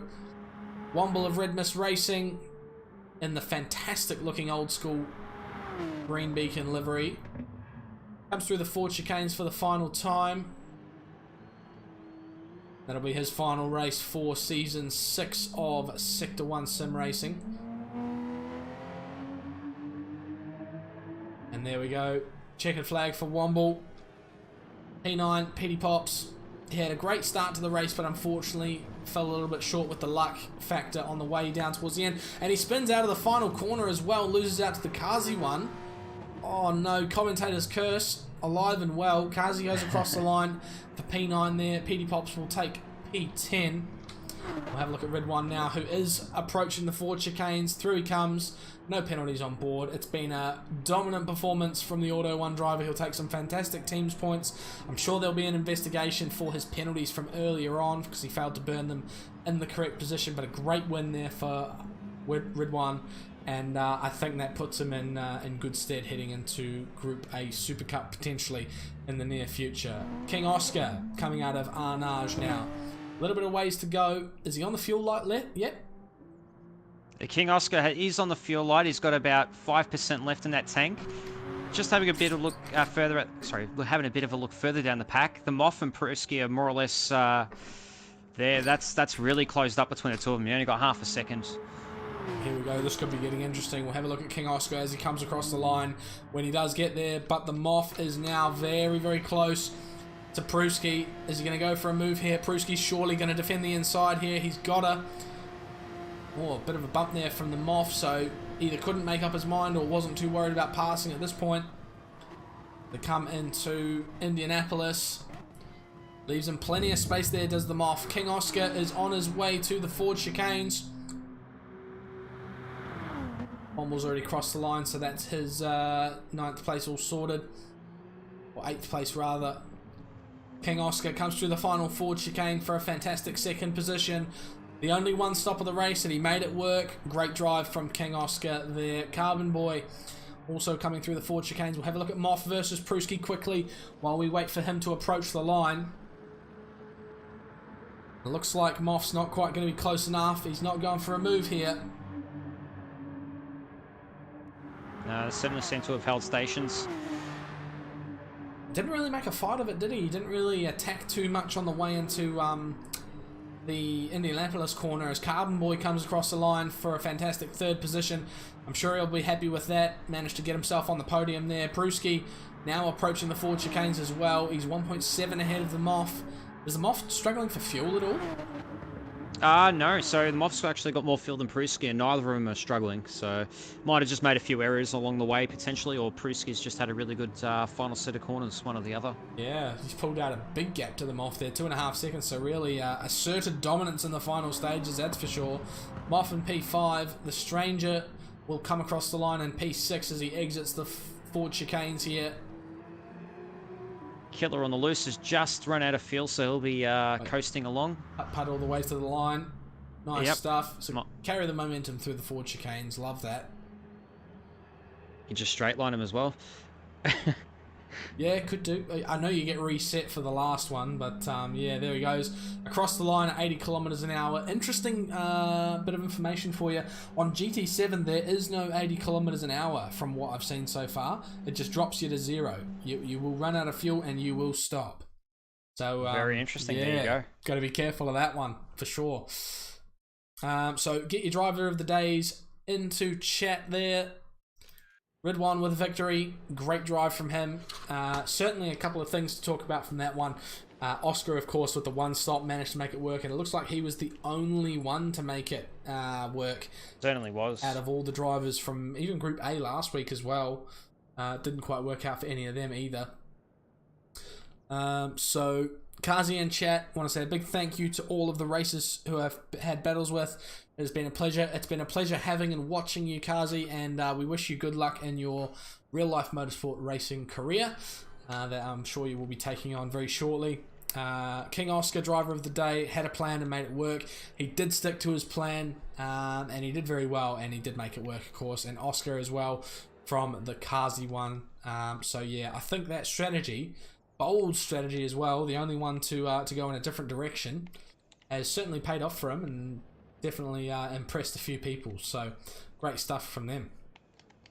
Yeah, certainly. And if sorry, I can't speak today. I don't know what's with me. King Oscar will certainly get the driver of the day, if you ask me. Yeah, that was great strategy, if I'm honest. So yeah, and it was a great debut from Ridwan as well. He did a fantastic job also. But yeah, hard to look past King Oscar with that strategy. It was a real change, and something unexpected. So really well done for that and making that work. It takes brass ones, I think, as a certain ghost would say. Certainly would. So we move on to Supercup now. So you're also racing in Supercup, aren't you, D-Flow? That's correct. Yes. So I've just closed down the lobby of the challenge. Just closed down the challenge lobby. So there we go. Curse of the speech. So yeah, I'm just joining now, and I'll be on the grid in approximately 30 seconds. Very good. So I will welcome back to the box, or welcome him to turn his microphone back on. Brent, or Karen Unleashed, welcome back, mate. How are we looking for our Supercup race this evening? We're looking pretty good at the moment. We've just had qualifying. The big news at the moment is the main guy at the moment that is fighting for the team's championship, V8, has had some severe ECU issues with his Porsche at the moment and actually missed the qualifying. So he's going to be starting from towards the rear of the grid. LaNoche just made a statement of intent for tonight's race, though. He absolutely blitzed it. I believe he was in front by about 1.4 seconds in the qualifying. Oh, wow. So he's, well and truly on form as well. And also another one was old Wakey right up and about. He's been very, very quick in the practice sessions as well. He's looking very strong. It's going to be a very interesting field to see how these guys all handle it as well. Yeah, and old Wakey, a great name to see back at the top of a timing sheet as well. Someone who's certainly made his way into Group A on more than one occasion, so definitely one of the faster boys out there. And also, of course, just a quick side note, has brought young Wakey into Sector 1 as well, who was competing, I think, in Challenge A last week. So really good to see generation passing on to the next, but an old hand at Sector 1 here, old Wakey, and great to see him back at the top of a timing sheet once again. And Lenosis taking pole, you say. So that's that'll be his first pole position in his Sector 1 career, won't it? Yeah, that's correct. So he set a 3-minute 56.1 as opposed to a 3-minute 57.9 from Wakey. Massive gap. And he did it in clean air as well, which is a big shock. And the person who got third place was Good Doctor's own Black Project. He, after 3 months away, has finally jumped back on with a new PS5, and he was only half a second behind. Hasn't missed a step. Nice. Well, that's great to hear. Good to see that he's back in fighting form. And Ricky Bobby, of course, another big name as well. V8 is here also. So he's missed out on qualifying, so he'll be starting at the back along with D-Flow. And they'll have their work cut out for them, but it's going to be a big race, this one, I think. What do you think? Yeah, I think it's going to be a slobber knocker. There's some very, very fast guys here. Honestly, it's hard to pick which one's going to win. That being said, I'm just going to start with the beautiful race control, big blue, white, and red button here, just to set these guys off.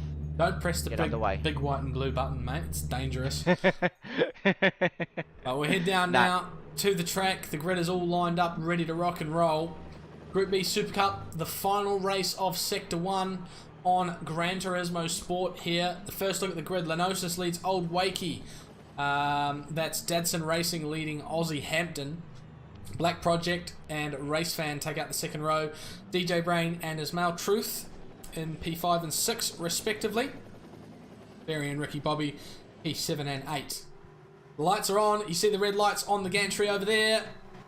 Our drivers are ready to rock and roll. And the green lights are on and the drivers are away. A bit of tyre smoke there from Race Fan in P4. Poor start here from Ismail Truth. We see Barry on his outside there going through. DJ Brain there with a little bit of clear air either side. He can pick his line on the way into the first chicane. And here we go. Through we go. We're going to have to red flag this one, unfortunately. It looks like we've got two stragglers just at the back of the grid from my end. Looks like V8 and Ricky Bobby have had severe ECU issues just at the start, or they've just had the stalling of the cars kicking in, because Ricky, just seems to be nowhere at the moment. What's the problem that the F1 cars quite often have is anti-stall, isn't it? They have That is serious correct, trouble with and their power units. yeah, it looks like Ricky's just having some nightmare issues at this point. It's just not working for him at all. Everyone's just backed into the pits, and we're just waiting to see what's going on next. Okay, get the tyre blankets on, crack a beer while you wait. If you're watching in chat right now, make sure you go get yourself a snack and head to the bathroom, because this first lap's going to be an absolute cracker, I reckon. We're going to see some fantastic battling from these guys. We've got anyone who can win this one. There's a lot of fast guys in this race for sure. And there isn't really a standout that we'd expect to win by expectation. We obviously saw a very dominant race in the first one, and this one will probably not be quite the same. So just to remind you, if you've just joined us, Le Mans Circuit de LeSarthe in France, 13.88 kilometers in length with 21 corners. It is 3 p.m. in the afternoon here in sunny France. And we are ready to go racing very shortly. 60 minutes of driving for our drivers tonight. 60 minutes of racing, I should say, quite importantly. We do have 2 guys starting from the back of the grid who have not participated in qualifying for various reasons. And of course the soft and medium tyres to contend with. And of course tyre strategy for our drivers today. We saw it in the first race. We'll just remind you again, the soft tyres, we expect to see 6 or 7 laps out of those and just about 10 laps out of the mediums. So you can take them almost to halfway by the look of things. And of course 15 laps in the first race. We're expecting to see more or less the same in this one again. So nearly making it to just past the halfway point there for the medium tyres. Fuel is also something that our drivers need to be concerned about. So as you can see here on the graph, they are going to get barely over 5 laps of fuel. From what we saw in the last race, you could get just about 6 laps without stopping if you were pushing the car to the limit. And a couple of guys pushed it to nearly 10 laps as well. So couple of varying strategies for our guys, but it looks like fuel is going to be the main problem to contend with, as opposed to their tyres. The tyres will just kind of have to follow suit with them. So we saw a 2-stop and a 1-stop in the first race. And I think it's fairly even between the 2 strategies, as long as you get your traffic right. So it all depends on what you decide to do. Of course, driver of the day went to King Oscar in the last race because of his 1-stop strategy, which he managed to pull off. So a great job from him. And it looks like we're having a couple of comms errors with Ricky Body. He's got his team radio switched off and has not returned to the pits as of yet, following the red flag. So we're expecting to see varying strategies again. 10 drivers. Is it 10 drivers or 9 drivers for Supercup tonight? 10 drivers tonight. Usually we have the full grid of 14, but unfortunately we are missing a few drivers just to other commitments. Just real life, unfortunately, it just gets in the way sometimes of sim racing, as it does. But the guys, they're looking forward to ending this one on a high note for this season. Most definitely. I think we will expect to see that as well. We might have to black flag a driver here if we end up waiting too long, but we will get that sorted out for you very shortly. So predictions in chat. Who do we expect to see near the top of the timing sheet towards the end of the race? Of course, we had Lenosis on pole position for Dadson Racing in the qualifying session, and I think it was not V8. No, who was P2? Was it not Race Fan? P2 was Old Wakey, wasn't it? Old Wakey. Yeah. Wakey and then Black Project, yes. So Wakey and Black Project, so all 3 of those guys are in with a really good shot at winning it. And of course we know D-Flow and V8, who are pretty much Group A mainstays a lot of the time. And D-Flow I think is here not on points, but because he actually missed the last session, the last round rather, for Group A. He wasn't able to due to real life commitments. But couple of really fast guys starting at the back as well, so they might make it really interesting towards the end of the race. So we'll see how that goes down. So get your predictions in chat. Who do you reckon is going to be up the very top at the end of the race? Who are you rooting for? Which team do you want to be on the top step of that podium? Let us know in chat. And if you are new to the Sector 1 Sim Racing channel, make sure you subscribe if you are enjoying the content and you like what you're seeing. Like the videos so that we get boosted on the YouTube platform. It's good to get as many eyes on our content as possible, because well, we hope at the very least that it's enjoyable to watch, as I'm sure it is. and so we want to get as many people exposed to it as possible. Sim racing is a very fast growing sport, and the more eyes on it, the better, I think. And so we definitely want to push that as much as possible. Turn the notifications on if you do subscribe as well, because we are a live broadcasting channel, so you do want to be notified every time we go live so that you don't miss anything that's happening. You can, of course, watch the race replays back at any point. They do all get saved to the channel, so keep an eye out for those as well. And we do have a long history there. You can go back and watch races from as far back as, I think, 2018 possibly. So a lot of stuff going on back there, so definitely keep your eye on it. And I think we'll get this this race underway very shortly. Yeah, just waiting on Ricky Bobby at the moment. I don't know what's happened here. He seems to have some major issues, or cars still being recovered back to the pit bay. I'm just not too sure. We're just trying to find out from Session Motorsports just to see what's going on here. Get the crane out, get the tow truck out, get them back there, surely. I think at some point. Hit the like button if you're watching, people. Thank you, Carbon Boy. We appreciate that in the chat. Very good. Positive vibes, of course, here at Sector 1. And if you are, of course, just to another plug, if you are wanting to get involved in the racing that you see, make sure you join our Discord. The link is in the description below the video, and in there you will find a form to fill out if you want to become a driver or a team owner for the future. You can join the community series, and we will have some spots available in the main series as well. For GT7. Big things planned, of course. Nothing set in stone yet, but the planning is well and truly under the way, and the admin are working hard to set something up for the community coming into GT7 as we head through with the new release last week. Anyone who's been playing GT7, drop your thoughts in the chat as well. Personally, for me, I really like it. I've enjoyed it. It's been slightly concerning seeing how the different physics have affected me myself. Of course, I only have experience with the GT Sport understeery physics, so it's a far cry different to what I've experienced so far, and it's taking a lot of learning. But it's been a really great challenge, and completing most of the game has been very enjoyable as well. So let us know what you think of it. Do you love it? Do you hate it? What do you want to change? What's your favourite part about it? What cars do you own as well? I've actually gone out and bought myself the Celica GT4 that was in the used car lot. It's no longer there anymore. It's actually on a global rotation, that used car lot, so everybody sees the same cars in there. I bought myself a Celica GT4 or 2. I won't say yes or no to that. And replicated the old cars that I used to have in real life, painted them the same, and took some scapes photos. That was really enjoyable to do for a while. So let me know if you've done anything similar. Certainly a real cool thing to get done on Gran Turismo 7 with the extra cars in there. Ando in chat, GT7 multiplayer lobbies are great. I will respectfully disagree with you, sir. I think there's a few problems there that GT7 most certainly will have addressed very soon. So, looks like we're resetting the room, are we? Yeah, it just seems like they've dropped the keys out of the tow truck for Ricky's Porsche, and he just can't seem to get back in at the moment. They're just trying to frantically look for the keys. We do apologise, guys, on the wait at the moment. It is the final night, thankfully, of the season. It has been a long and arduous season, especially with the sheer amount of racing we've done across the last few months, and it has been a bit tiresome for these guys. A lot of these guys looking forward to getting home and getting a bit of sun, getting a bit of relaxation, and just enjoying their time.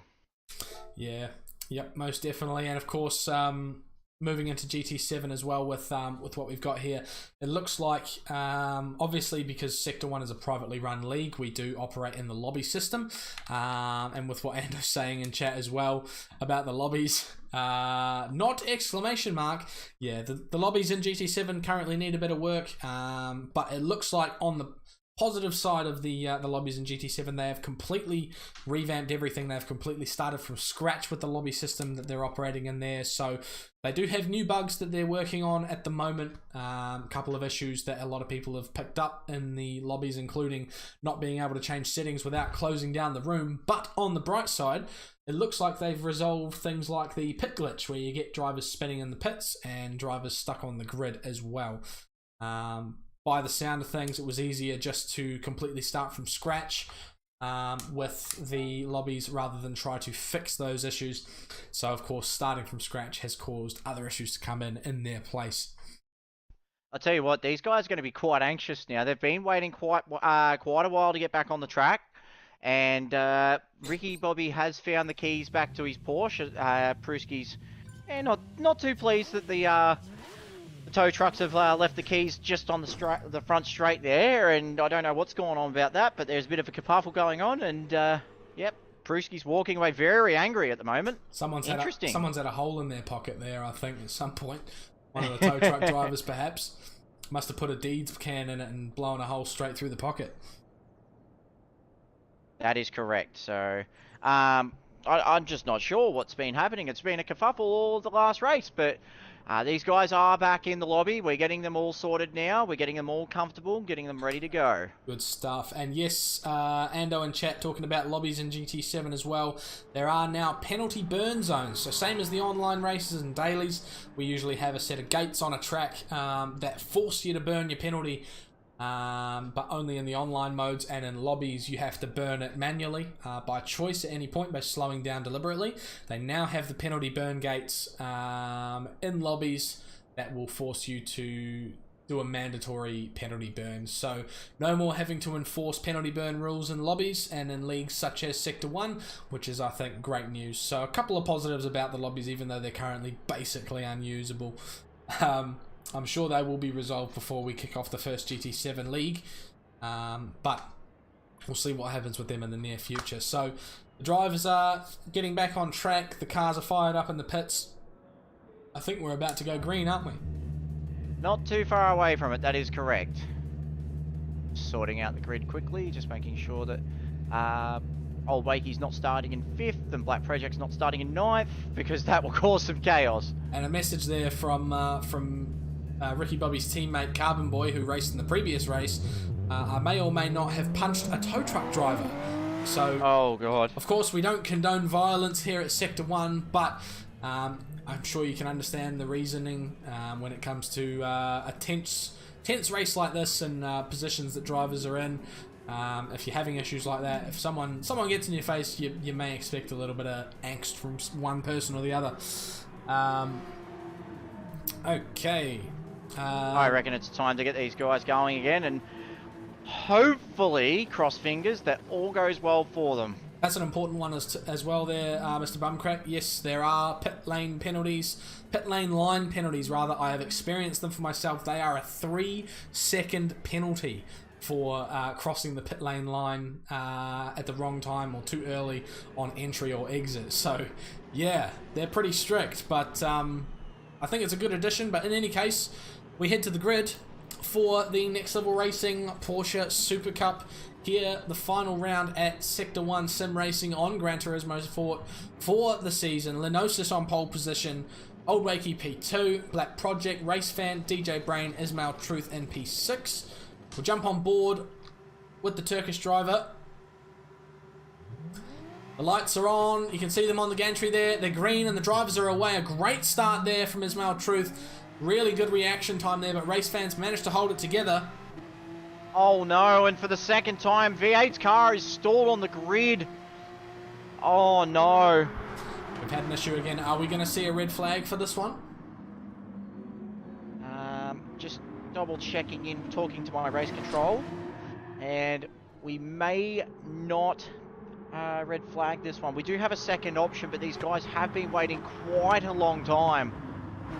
Yeah, it would be hurtful for them to restart it now, but we'll wait on your word as far as red flags are concerned. The Lenosis currently leads the way, and with Old Wakey P2, so they are kind of as they were coming down the Mulsanne for the first time. Black Project in P3 ahead of Race Fan P4, and Ismail Truth has made his way up to P5 here. So ahead of DJ Brain and Ricky Bobby. D-Flow making his way up the pack nice and quickly as well. He's just got himself ahead of Berry on the exit of Tetra Rouge. We have a look at the guys up here. Black Project looking to defend from Race Fan on the way into the chicane. And who's that that's gone in? It looks like it was DJ Brain went flying into the chicane there. Black Project's fallen down a couple of positions, but he's not out of it yet. And it looks like DJ Brain went flying into the barrier there and straight down to P9. Completely missed his brake marker. Disaster. Absolute disaster. And he he's won't be 10 happy about seconds that. behind as well. Oh, Yep, so that's going rough. to be a really poor start to his race, but the leaders now, 2/10 separating them on the way into the chicane. Old Wakey nearly makes a haulings of his braking there on the way into the corner, but they exit, still within slipstream range. And made clear of Ismail Truth as well. What sort of tyres are we looking at for these guys now? So, who started on the softs? Anyone? No, nobody's actually started on the softs at all. Everybody has started on the medium tyre.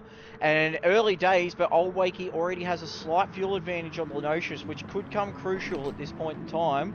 Oh, we've had another person go Ismail deep Truth's there. off. He's Ismail Truth. Gone wide at the Mulsanne corner. Oh, no. And he's dropped back to P8. We'll have a look on board here at what happened. Was there contact from a driver behind? Yes, there was. Race fan goes into the back of Ismail Truth and unfortunately puts him wide there at the Mulsanne corner, so no real fault of his own. No redress from race fan, although I'd say a redress would be more hurtful than a penalty at this point for him. So without saying that it's good or poor sportsmanship, it was probably the right decision for his race. Race fan remains at P5. And that's V8 out of the race. Unfortunately, these ECU issues have been happening quite substantially tonight for the Ragged Edge Racing team leader. It's not, unfortunately, the best time for this to be happening as well, especially with teams titles smack bang on the line. Ridwan may have won that race, but it was half team points only, and with V8 dropping out, oh boy. So it was Lightning Motorsport who were breathing down their necks, weren't they?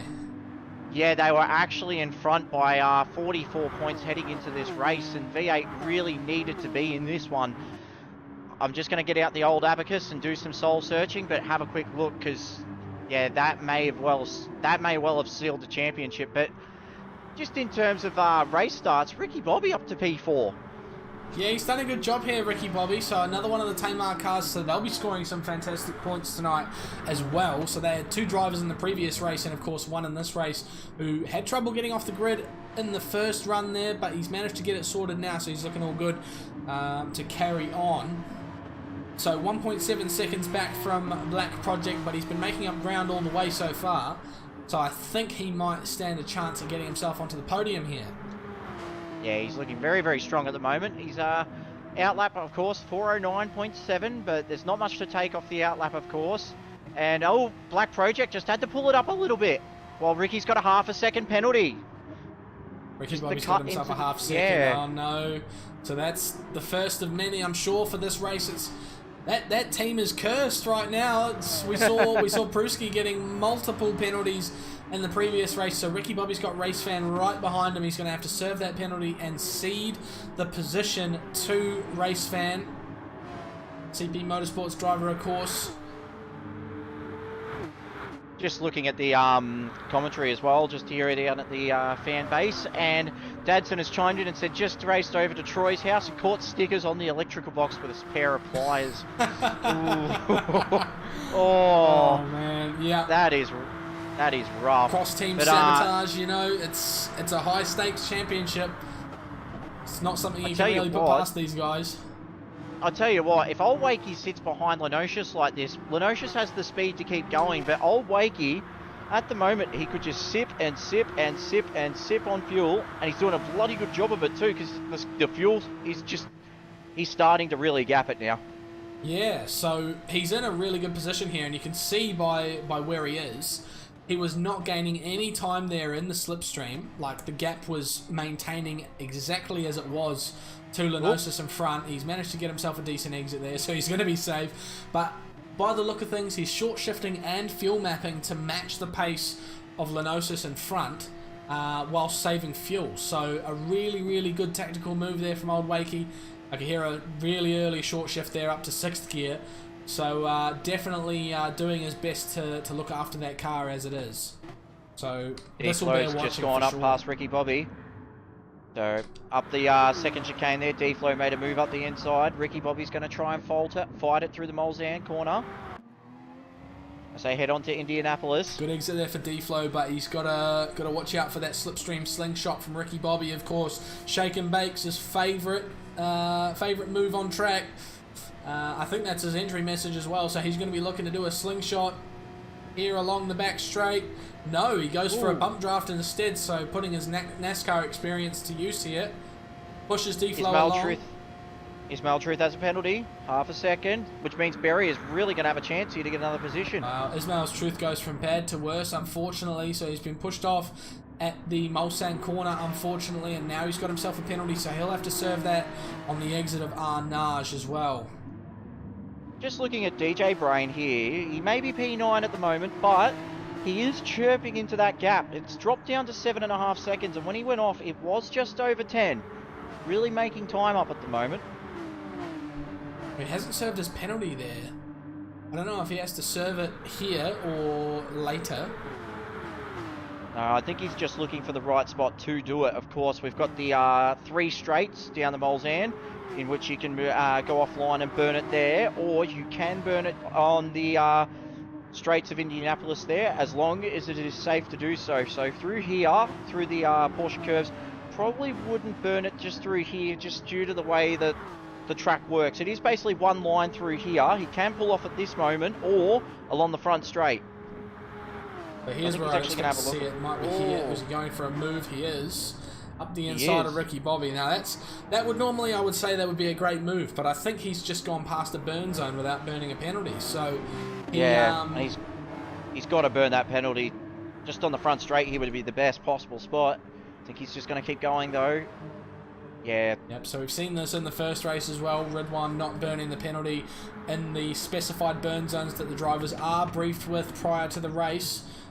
So that will probably come with a championship points invoice later on for Ismail Truth. But he'll continue on in the race for now in any case. And Lenosis has dropped old Wakey like a bad habit here. It's now 1.4 seconds to the Aussie Hampton driver. That's a great move there from Lenosis to get that gap going. He really needed that, I think. But yeah. Am I correct in saying that Ridwan was racing for half-team points tonight? I believe that's the case, yes. So he was on for half-team points, and then he may also have gotten himself a penalty for not burning his penalty correctly. So I tell you that what, might drop him down even further. If that's the case, though, the race win is half-team points. That is 30 points for a race win. And just cut that in half for half-team points. Guess what the gap is between Lightning and Ragged Edge? It's still about 30 points, isn't it?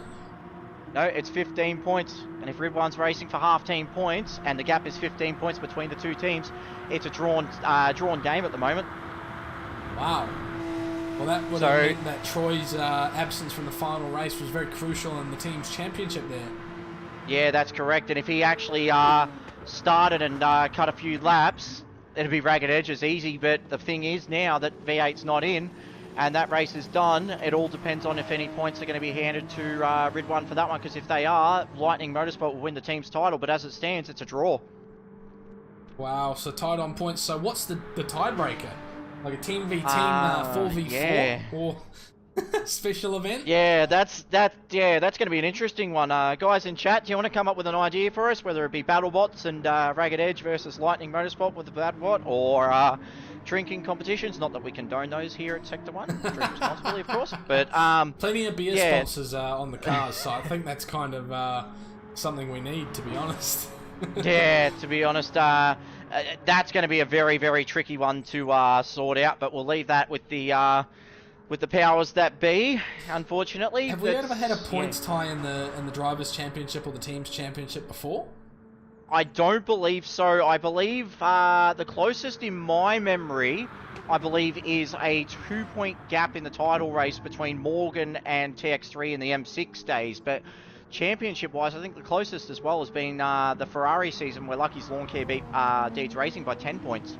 Oh wow, so it's been pretty solid margins across the board in the past here at Sector 1, so clearly the competition stakes getting closer and closer as time goes on.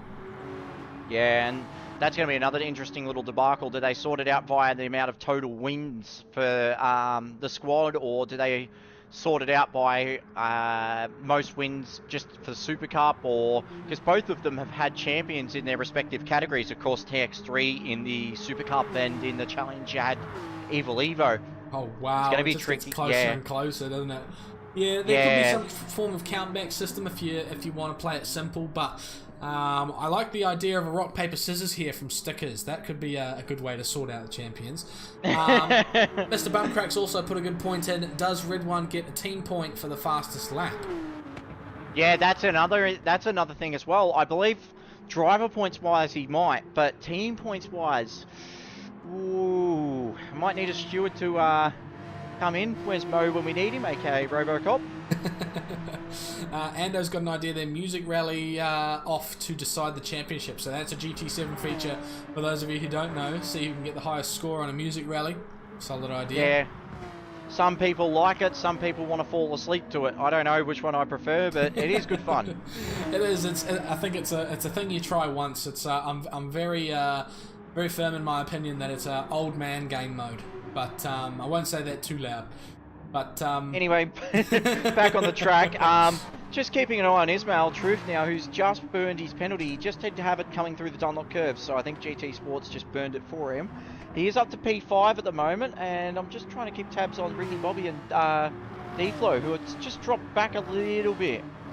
Yeah, so D-Flow's popped down to 6th position now, so he's lost a couple of spots, so it looks like we missed a little bit of action back there. Yeah, and I wonder what's happened to Ricky Bobby here, though, because he's down in P7 at the moment, so he's lost a little bit of time. The lap times around him, he is pretty much equal in terms of race pace at the moment. It's really on a good fuel save, though, compared to Race Fan and D-Flow in front of him. He's on 2/3 of a tank. D-Flow just about over half a tank. Race Fan just a little bit more than that. Yeah, so Ricky Bobby is he's holding pretty solid there in P7. He is trying to chase down D-Flow and Race Fan, who are appearing to work together. Race Fan, well, interestingly, Ismail Truth has actually got by Race Fan, of course, and he was actually pushed off the track by Race Fan a couple of laps earlier and put a long way back, so he's having a really good comeback race at the moment, is the Turkish driver. Yeah, but he's got a half a second penalty at the moment as well. He just got another one there on the second chicane. Might be Speedy V 2.0 at this point. Just get through one lap without getting a penalty. But then again, speaking of penalties, last week we saw every single driver apart from TX3 get a penalty in the race. Yeah, it was very much he who gets the least penalties wins the race, and we might see more of the same here in this one as well. Yeah, that's correct. And we've already seen Ismail get a couple. There's D-Flow making a move up the inside at the moment. Gets it done. Places the car beautifully in a position where Race Fan can't make a move. But this might just play into Race Fan's strengths because he does have a fuel advantage over D-Flow. Well, depends if he's prepared to sit behind, because we know, of course, there's a lot of Sector 1 drivers who simply insist on leading a group that they're in. A lot of fierce competitors here, especially in the Group B category. Guys who refuse to be behind anyone else, and it looks like we're seeing more of the same. Race Fan going for a move up the inside of D-Flow there on the way towards Indianapolis. Gets himself ahead. Oh, Ladocious runs really wide at the moment, just coming out of the Indianapolis curves. And I'll tell you what, old Wakey's can have a big sniff here. He's really chunked out some time the last few corners. Old Wakey's gonna, the little bit of a bump, shows the nose, says, hey, how you going? I'm here. Wouldn't this be a confidence booster though if Wakey, if he can get this done and then just sail off into the sunset, this would be a big move. And in terms of tyres v fuel, Wakey's better than Lenocious on both. So he's got the car to really push at the moment. Well, he did that big period of looking after the car in the first 2 laps, where he sat behind Lenosis and absolutely refused to pass him. So that's the opposite of what we were just talking about, the guys who refuse to be passed and insist on leading. It looks like old Wakey is prioritising strategy over pride here and is making sure he looks after that car and gets it nursed through to the end and gives himself a nice advantage when he comes through to the pit point. But extending of the gap there from Lenosis as they headed through the Ford chicanes, and he's now outside of slipstream range, although old Wakey has got a bit of a run on him down the straight here. They come towards the first chicane. Wouldn't this be a good send-off if old Wakey was able to take the win, though, for Aussie Hampton Racing? One of the stalwart clubs of Sector 1, of course, being from the powerhouse conglomerate. Run by the Moth, who's just down in the pit lane at the moment, sipping on a beer, just watching this all unfold and cheering on a very, very strong find for the Aussie Hampton squad in old Wakey, who's always been towards that top end of Group B/Group A, and when he gets to Group A, really does make it count. He's had a couple of fantastic races this season, especially at Sardinia, where he was really looking like a threat for a top 5. Yeah, he's been a stalwart of the Sector 1 franchise, of course, for a very long time, has Wakey, and he's looking to pull back a little bit of time here on Lenosis. There you can see that gap coming down, and I think you're right. Of course, the Moth would be very excited to see where Wakey's sitting right now, and probably really hyped up, hoping that he gets that first place in Aussie Hampton's last ever Sector 1 race. And of course, the other question is Wakey going to be without a seat next season? Because his team obviously is dipping out of Sector 1. Aussie Hampton will be no more in the Sector 1 series. So will he join the new team that comes in, or will he be retiring from Sector 1 as well? From what I've been hearing around the traps, he may continue. He is, if you're a team owner like myself and other aspiring team owners, if you want a guy that's going to be completely solid behind the wheel, gives you consistent results, look no further, because Wakey is a fantastic driver, always has been, and he's just a solid performer. Each round he comes out, turns up, his sportsmanship is fantastic, and I'll tell you what, any team that gets him next season is going to be very, very lucky to have a guy of this caliber. You know what I want to see? I want to see young and old Wakey on the same team. That's what I want. Oh, Wouldn't that be a combination? Oh, I could see that happening too. Could you imagine that with next season if Wakey goes up to the Supercup series? Of course, we don't know what's going to come next, thanks to GT7. Still doing a little bit of sleuthing around the grounds, and I haven't heard anything from my spies. But yeah, young and old Wakey together in the same team, that'd be a phenomenal pairing. Of course, young Wakey, one of the rising stars of Sector 1 at the moment, with his fantastic form, especially in this last half of the season in the Challenge. Been absolutely on point.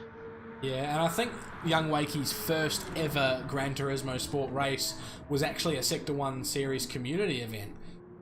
So we've genuinely watched young Wakey, grow into the driver that he is in front of our very own eyes here on the Sector 1 broadcast. So very exciting to see where he goes in the future, and hopefully we see him race alongside his father and old Wakey there, who currently sits P2 behind Lenosis. So that gap's extended out again.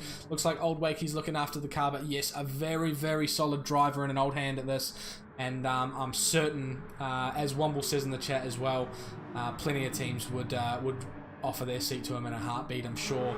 Like you say, very reliable driver. You know he's going to get you a result and score you massive points, and that's why Aussie Hampton's been such a competitive team for such a long time. They've had drivers like old Wakey in there. Just checking out the chat as well at the moment, just to decide this little championship tie debacle. Bumcracker said Stickers v V8 and an arm wrestle, and Stickers said he's stuffed if that happens. Oh, Lenosha's coming in, and Wakey's going around again. Okay, so we're just about 20 minutes in, so end of 5th lap. That's not entirely surprising to see Lenosis in, especially coming off the mediums, so he'll probably go for 5 and 5 on the softs as well. Yeah, that's 2-stop. That is definite 2-stop. Definitely a 2-stop. So a lot of other guys going around again. Ricky Bobby and D-Flow come in. There you go. Look at the fuel save on Ricky though, 33. So he's got a third of a tank still. He's done a very good job. DJ Brain as well up there. Very good save. Here's the Bacchus car coming in for a fresh set of tyres. 25 litres of fuel on board, so he's probably going to fill up to, I'd say 75% if that's anything to go off. Probably the logical thing to do. That's exactly what he's used up until this point, so he'd probably go for the same again. So about 6 or 7 seconds in the fuel bay, getting fueled up, comes out with 83 litres on board. There you go. So, and he pops out into P6 there, ahead of DJ Brain and D-Flow. And I think, so he's actually come out as the first of the stoppers, and everyone who's still on track is ahead of him. So anyone who hasn't pitted has overtaken the leaders, so that's how small the spread of this field is. Old Wakey takes over the lead. Had a moment. It's Black Project at a moment because he's now behind Race Fan. That's very interesting. Yeah, he has, because his last lap was a 4:11.7. In terms of Berry and Race Fan, they both did 4:03s. So he's at a massive moment somewhere. Ismail Truth has really made a really quiet ascension through the field, but he's gone from like 7th or 8th up to P2 now. He's doing a fantastic job. I think he's just looking at the penalties thing saying slow down, and he's like, I'm a racer, I'm going to keep going. Don't tell. He's doing the opposite of whatever he gets told. So someone tell him to speed up, and maybe he'll drop some pace. There we go. Black Project making a move. Inside of Race Fan. Here we go then. On board with Race Fan. Does he go for an answer into the chicane? No, it breaks early. He's learned his lesson from his moment with Ismail Truth, I think. Race Fan has so much more car underneath as well. He's got he's over a quarter of a tank, and Black Project just under. It makes me wonder, is Race Fan possibly looking at a 2-stop? You might be right there. What's his fuel numbers at the moment? So he's just over a quarter of a tank, and looking behind, the Berry is on just under a third of a tank. But Berry has much fresher tyres. I reckon Berry's going to tempt fate. Yeah, I reckon Berry Race Fan are going to tempt fate here and go to the 1-stop. Well, I think they need to extend this this stint to 8 laps if they can then, and try to get themselves as far on the mediums as possible, and then switch to the softs and do themselves 7 laps. Just checking the time difference between Lenosius and Old Wakey, which is the gap that we need to be concerned about at the moment, and it is dropping. When Lenosius came out of the pit, it was 39.9 seconds. It is now down to 37.8. Lenosius has picked the soft tyre. So he's gone from the mediums to the softs. So this stint and the next will both be on the soft tyres. The question now is who's going to go for the 1-stop? Because Old Wakey, of course, was in a very conservative drive for the longest time there. So he'll have 2 more laps to go before he can stop if he wants to do that 1-stop. Do you think he'll make 2 more laps on the car as it sits? It'll be touch and go. He can make it based on tyre life, but fuel's the question here. So what's he looking like for fuel numbers at the moment? About a quarter of a tank? Yeah. Okay. Just a bit over. So he's actually just hit a quarter now. And Race Fan is just under, and I'll tell you what, Black Project is probably going to come in this lap. Oh, there he goes. And he comes, Old Wakey, so he will be doing a 2-stop by the look of things, coming off the mediums. Ismail Truth, does he come in this lap? He does. Into the pit lane he goes. Black Project as well, who's dropped about 6 seconds from him, heads into the pits also. Race Fan goes around again, so he'll do 7 laps. As well as Berry. The Berry goes around also.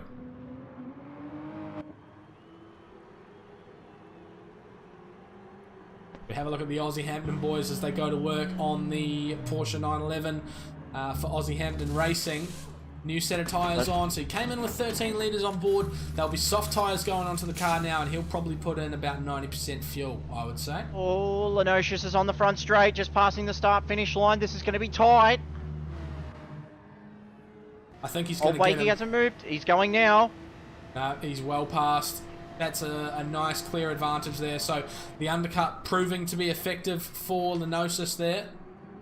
Gets himself out ahead of Old Wakey, but Old Wakey, of course, on the fresher tyres now. Yeah, but he's short fueled compared to Lenosius. Lenosius got just under 3/4 of a tank. Old Wakey, 2/3. Well, I would say that's probably down to the fact that Old Wakey saved so much in the first stint. So what happens is if you save a whole, say you do 5 laps each, which they've kind of done here. Both of the drivers do 5 laps. Oh, there's a move going on for the lead at the moment. Berry's going to have a look at Race Fan down the Molzan into the first chicane. Up the inside. Oh, Berry's going to go. Oh, he's gone a bit wide on the way through, so had to catch a bit of oversteer and lost it. But he'll have another go into the next one, you can guarantee that. The question is, if these guys are 1-stopping, they can't really afford to fight. They need to work together. Yeah, I'm surprised that neither of them are looking to just save fuel here. Well, Berry does have the fuel advantage at the moment, and he's got much fresher tyres. I thought maybe he might just sit behind and just push Race Fan along, but I think he might feel that he's a bit quicker at the moment. Well, if he's got the quicker car under them, it might be the better decision to make, but it all depends on where they sit as far as tyre life and fuel as well, and raw pace. I think RaceFan's proven in the past that he is definitely one of the fastest guys here, but Berry, of course, sounds like he has a bit of an advantage in the car at the moment. Yeah, and RaceFan, of course, the former champion in the Ferrari Competizione in the Pro-Am category, of course. He dominated that season. That was a Berry goes wide, and there's contact! Oh! Ended up pushing him off on the way through. Not really anything he could do. I think RaceFan was a bit of a passenger at that point. Have I just put the mods on RaceFan by accident there, of course? Wouldn't be the first time in this race. So here we go. We're having a look at a replay now. He's braked plenty early, but he comes through. Both of them go a bit wide, and then he corrects and goes straight into the side of Berry. So, unfortunately, that might come with an invoice, but I think it was purely accidental for sure. Did all the right things, Berry just went a bit deep. So, we'll look at them again as they come into Indianapolis. Yeah, and Berry's just gone past him. There was a little nudge from the rear from Berry just to say, hey, that wasn't on, mate. But they've sorted it out. Yeah, so time to get on with it. These front two are on in one stop, from what we can gather. LeSarthe is now less than 13 seconds behind them. They've lost a lot of time doing all that, fluffing about. Yeah, but think about the amount of time that you can make by doing a one-stop. You're going to have to drive considerably slower, but the big thing about it is you're not, you're saving yourself a pit stop, which is 40 seconds. So you've got to try and find that difference between the 40 seconds that you usually would wait in the pits and how to maximize that while minimizing the amount of time lost to the two stoppers who will be much faster throughout the race. But, of course, they have to take another stop. Well, the thing now is we can actually see that 40 seconds on track right now, and it's actually 9.5 seconds because if they are on a one-stop, LeSarthe has already done his first stop, so Berry, RaceFan, LeSarthe, and Old Wakey all owe one more stop. So they are fighting for track position right now, and that gap is coming down very quickly. Oh, it's coming down like an anvil at the moment because LeSarthe is on purples. Well, RaceFan's in, so he's gone in a little bit early here. So he's going to have to do 8 laps on his softs by the look of things. Yeah, because I think if he's going to two-stop now, he's in a bit of no man's land. That would mean 2 4-lap stints, and I don't think that's really the answer for that one. I think Berry's done the right thing here going for an 8th lap on the mediums, because logically, because you're going on the harder wearing tyres, makes a bit of sense. Yeah, and the Black Project. The big thing about it all is the soft tyre. If you can make it last those first 3 laps, you're really going to have a massive yield towards the end of the race when you really need to have that grip at the end. Yeah, this is going to hurt for RaceFan now. He's going to go all the way to full from 10 litres here on board in the pits. That's a long got the fastest lap last lap. And out he comes. So, where does he sit now? RaceFan. About 10 seconds behind DJ Brain or thereabouts as he comes into the first chicane. And 46 seconds behind Berry, which equals about 40 seconds behind LeSarthe. So, just about a pit stop in hand now, but he is on the soft tyres. Got a bit of a ring-a-ding-ding battle going on for P5 with Ismail Truth and Ricky Bobby. Ricky's got a penalty, 3/10. They're just behind D-Flow by about 1.5 seconds, 2 seconds, I'd say. Gone for a move here as well, Ricky Bobby. No, he's burning the penalty. Though, so he got himself a nice little bit of an overlap before he burnt it there. So he might be able to retain that spot.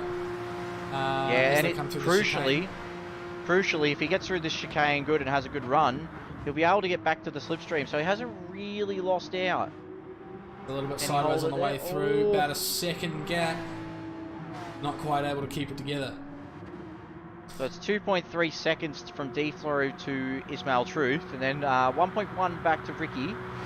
DJ Brain's still doing a good job at the moment, though. He's got himself up to P7.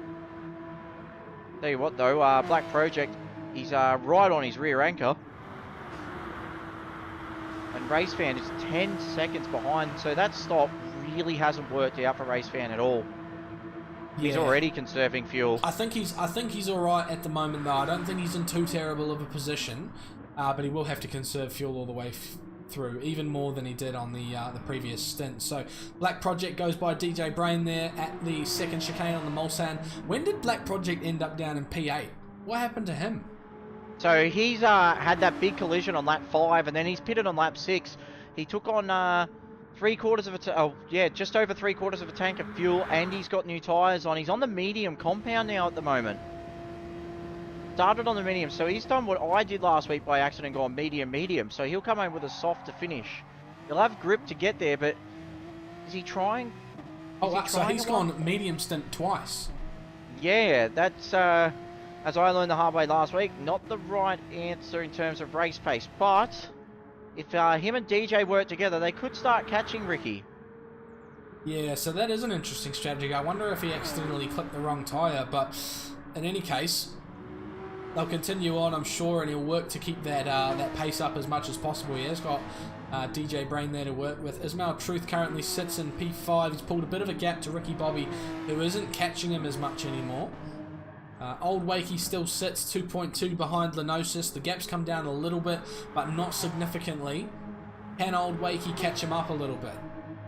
Expect Berry in this lap. He's on the smell of an oily rag at the moment. 3.8 seconds ahead.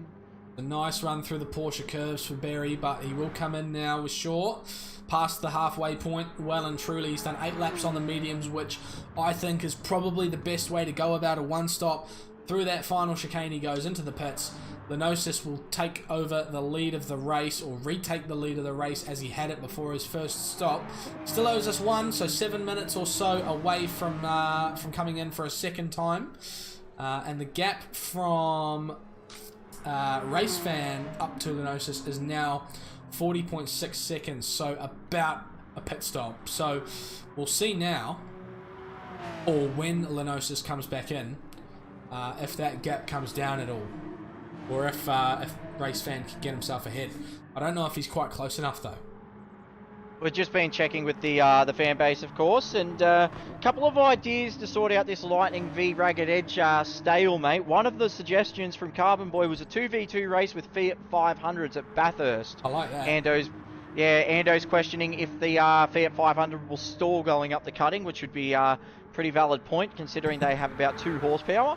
Yeah. But we've also heard that the Team 53 boys may pitch a tent at McPhillamy Park to watch if that's the case. I'll be down for that. Yeah, I'd be happy to get into the race control and stream it. I wouldn't mind helping out with that one. Also, just looking at Stickers and V8, of course, just down at the pit bay talking over about the DNF, of course. Isn't it ironic that the 2 team owners that were fighting for this title right up to the last race, both of them didn't start this race. It's a points curse of some kind. Or finish it, yeah. This is going to be a very, very difficult one to sort out as well. And Dadson's also made another suggestion as well to sort out this stalemate. Both team owners racing Fiat 500s around the Nordschleifer. Oh God! 2 laps as well. I don't think either of those boys have the patience for that. We have seen a fantastic Nürburgring race here at Sector 1 in the past, though. We had the MX-5s, of course. I think it was the MX-5s in a casual event go around there, and there was some fantastic racing on display. So it could certainly be very exciting. So I wouldn't knock it out of the park just yet. Certainly could be an opportunity, but keep your eyes on the Discord and on the admin announcements channel if you want to keep up with what's going on for the Teams Championship, because all will be decided very soon, I'm sure. It looks like we will be tied on points at this point, depending on Stewart's inquiry, of course. So the gap between Lenosis and Old Wakey has stagnated very much around the 2-second mark. Old Wakey can't seem to quite pull any time on the Bacchus driver. And D-Flow's got himself up to 3rd, ahead of Ismail Truth now. Yeah, that's correct. Little bit sketchy. There's some concerns from the Lucky's Lawn Care Racing Squad / RCLL conglomerate at the moment that D-Flow may be having some ECU issues of his own. The car looks okay. It looks steady at the moment. It's been keeping tabs on it, and they're just keeping the eye on the reading and the map outs of the ECU. So keep an eye on this one, because if it turns out that this has an engine failure, Ismail Truth be up to P3. Put himself on the podium, yeah, but it's a great fight back from D-Flow so far. From the very back of the grid, of course, alongside Troy, who unfortunately did have race-ending issues there. But with 24 minutes to go, It looks like there's going to be 6 more laps for these guys to complete, so we should expect some people to come in for their final stop at the end of this lap. Most of them will probably be the following, so it'll be 1 more lap for most of these drivers before their final stop. And of course, our one-stoppers, Racefan and Berry, are together on track. Yeah, they've been working together for a couple of laps now. Berry, just down the Mulsanne straight, is just constantly ahead of Racefan. I think he knows, Racefan, that he might be in a bit of trouble fuel-wise trying this one stop.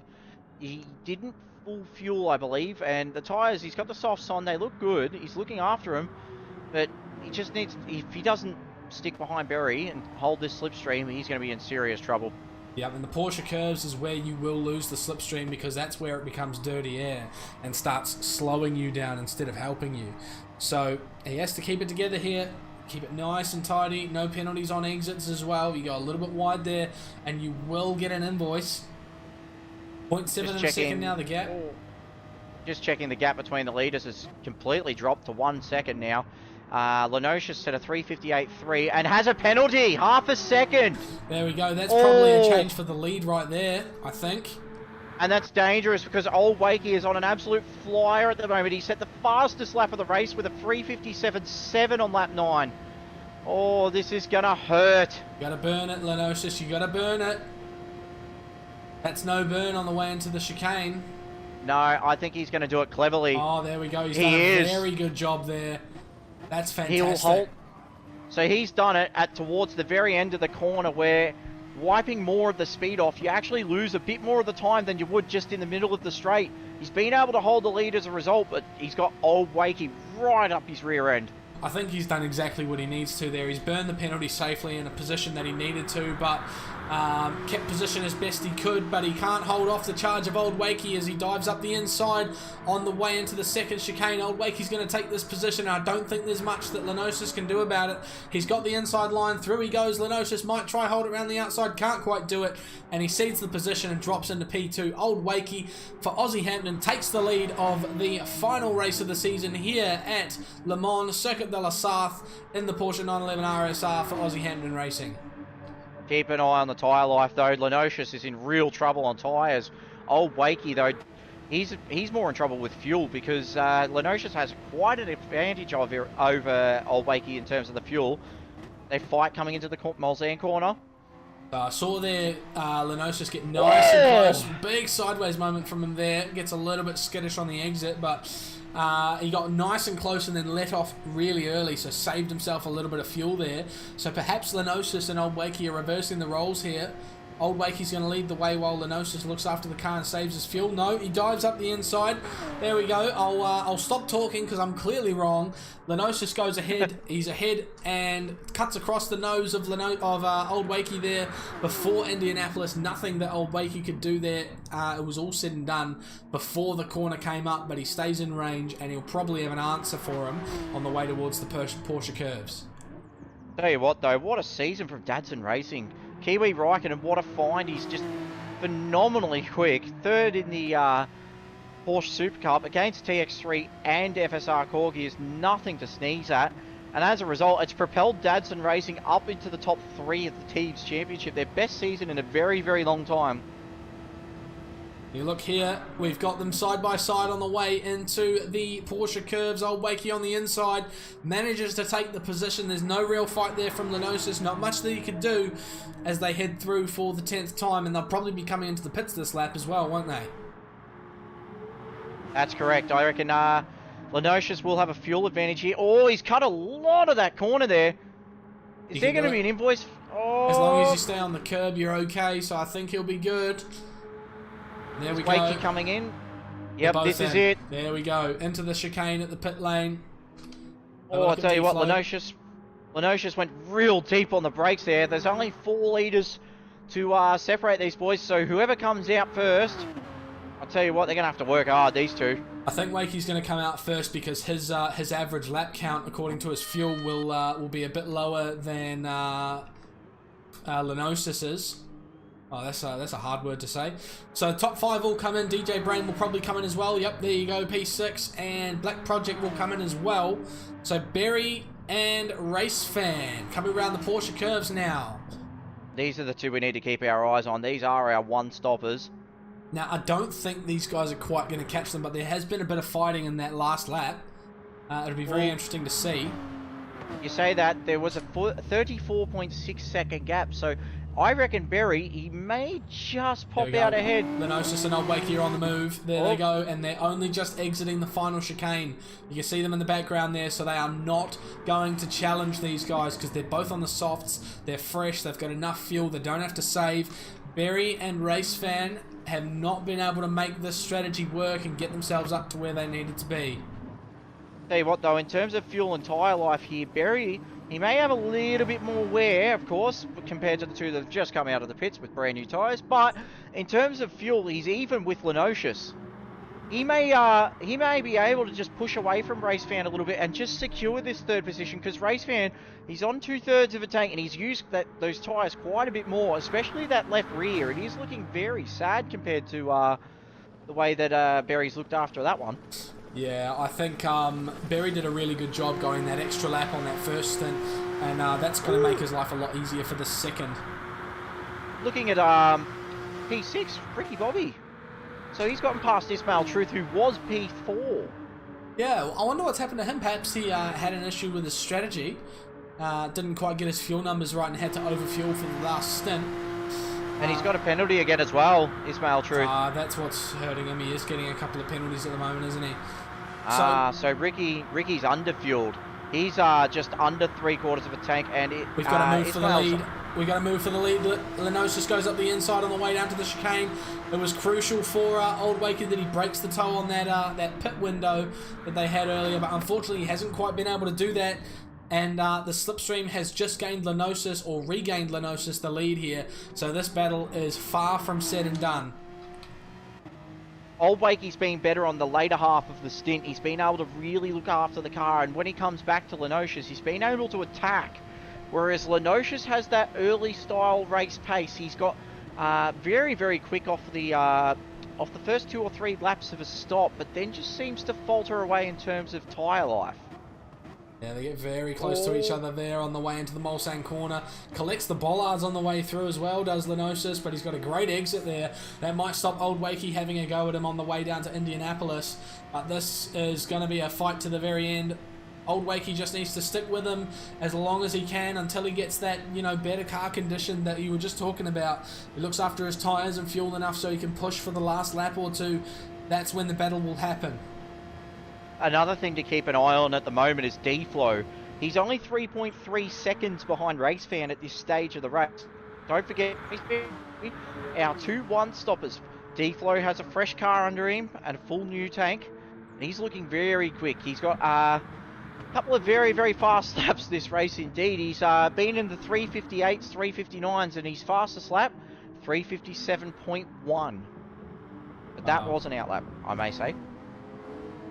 It's just come off a 4:43 on his previous lap, according to my timing sheet here. But yeah, that's an outlap, that one. He will most certainly be catching the 2 drivers in front of him, I'm sure of it. The question is, when does he catch them and can he get by? Because he does have that fresher car, but getting past 2 cars is a lot more difficult than getting past 1, because the advantage of the slipstream makes it harder to overtake on the straight line. So it depends how close Racefan is to Berry when the time comes. Yeah, and it seems those ECU issues that he's been having, D-Flow, he's been managing them well. The car's starting to look a bit more comfortable.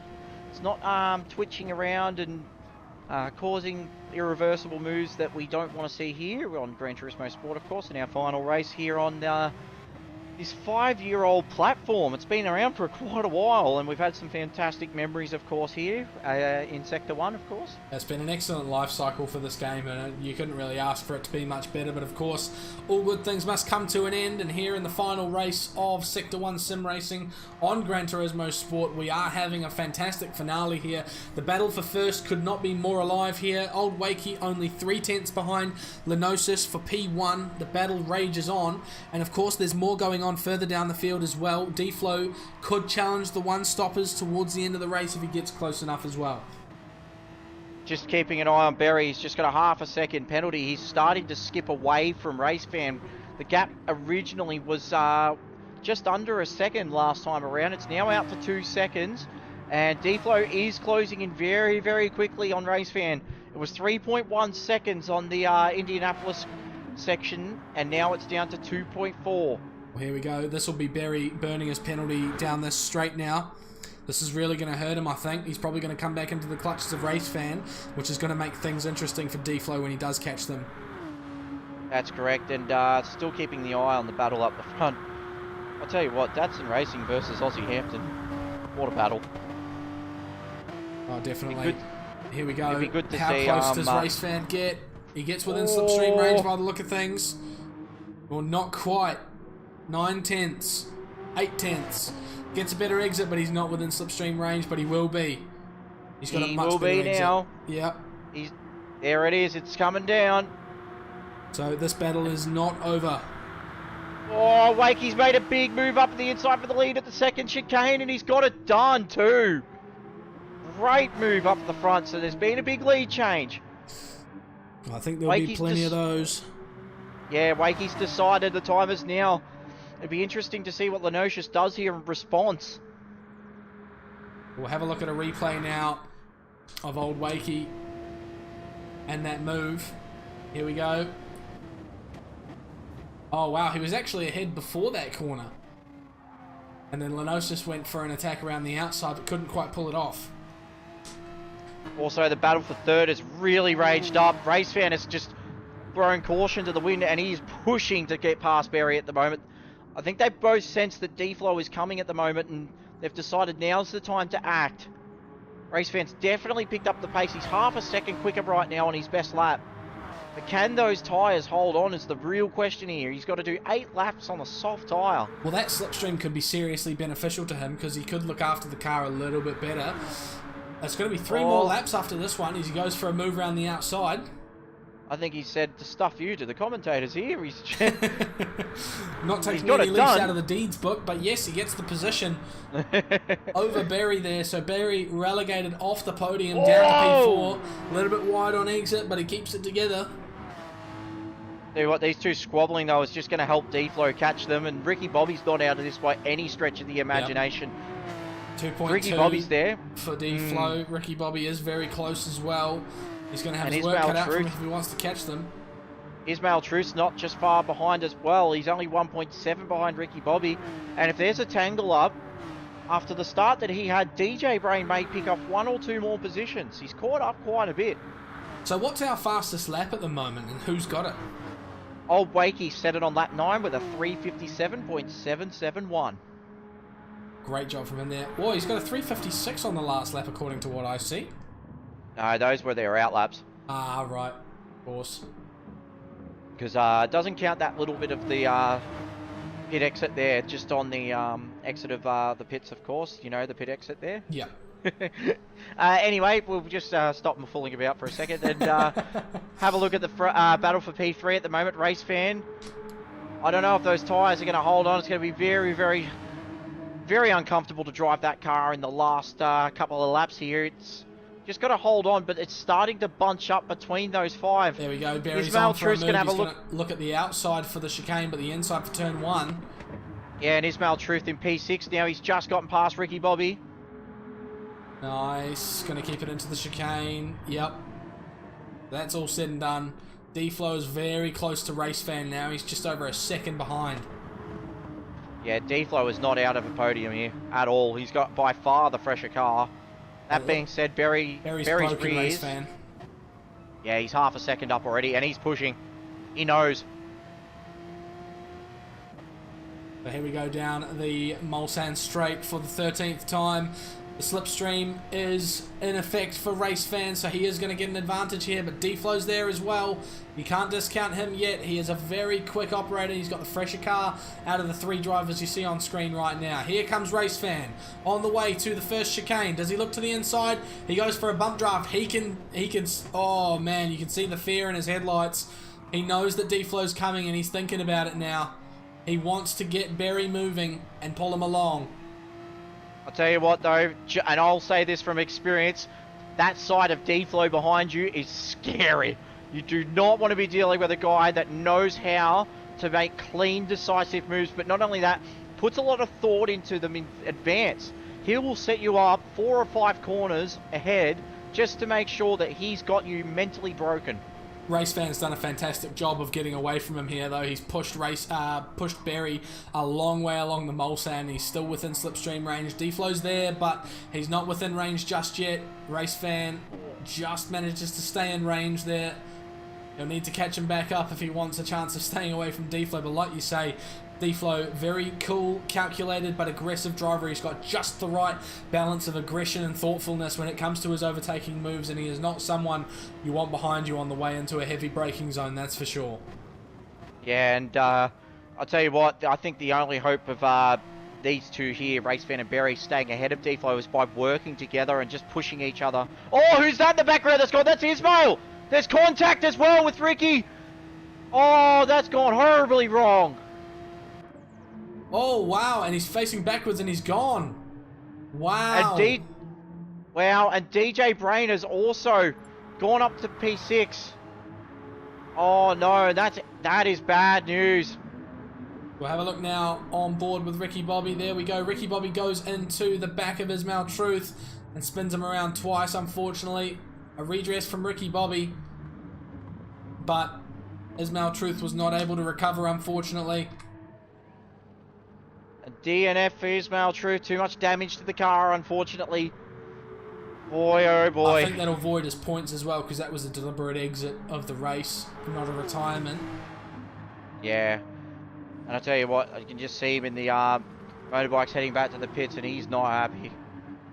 Yeah, he won't be stoked about that incident. Nothing of his own fault. That contact was purely created by another driver, but these things happen in racing and you got to be prepared to deal with that. But unfortunately, that is the end of his race. We continue on. Lenosis leads the way from Berry.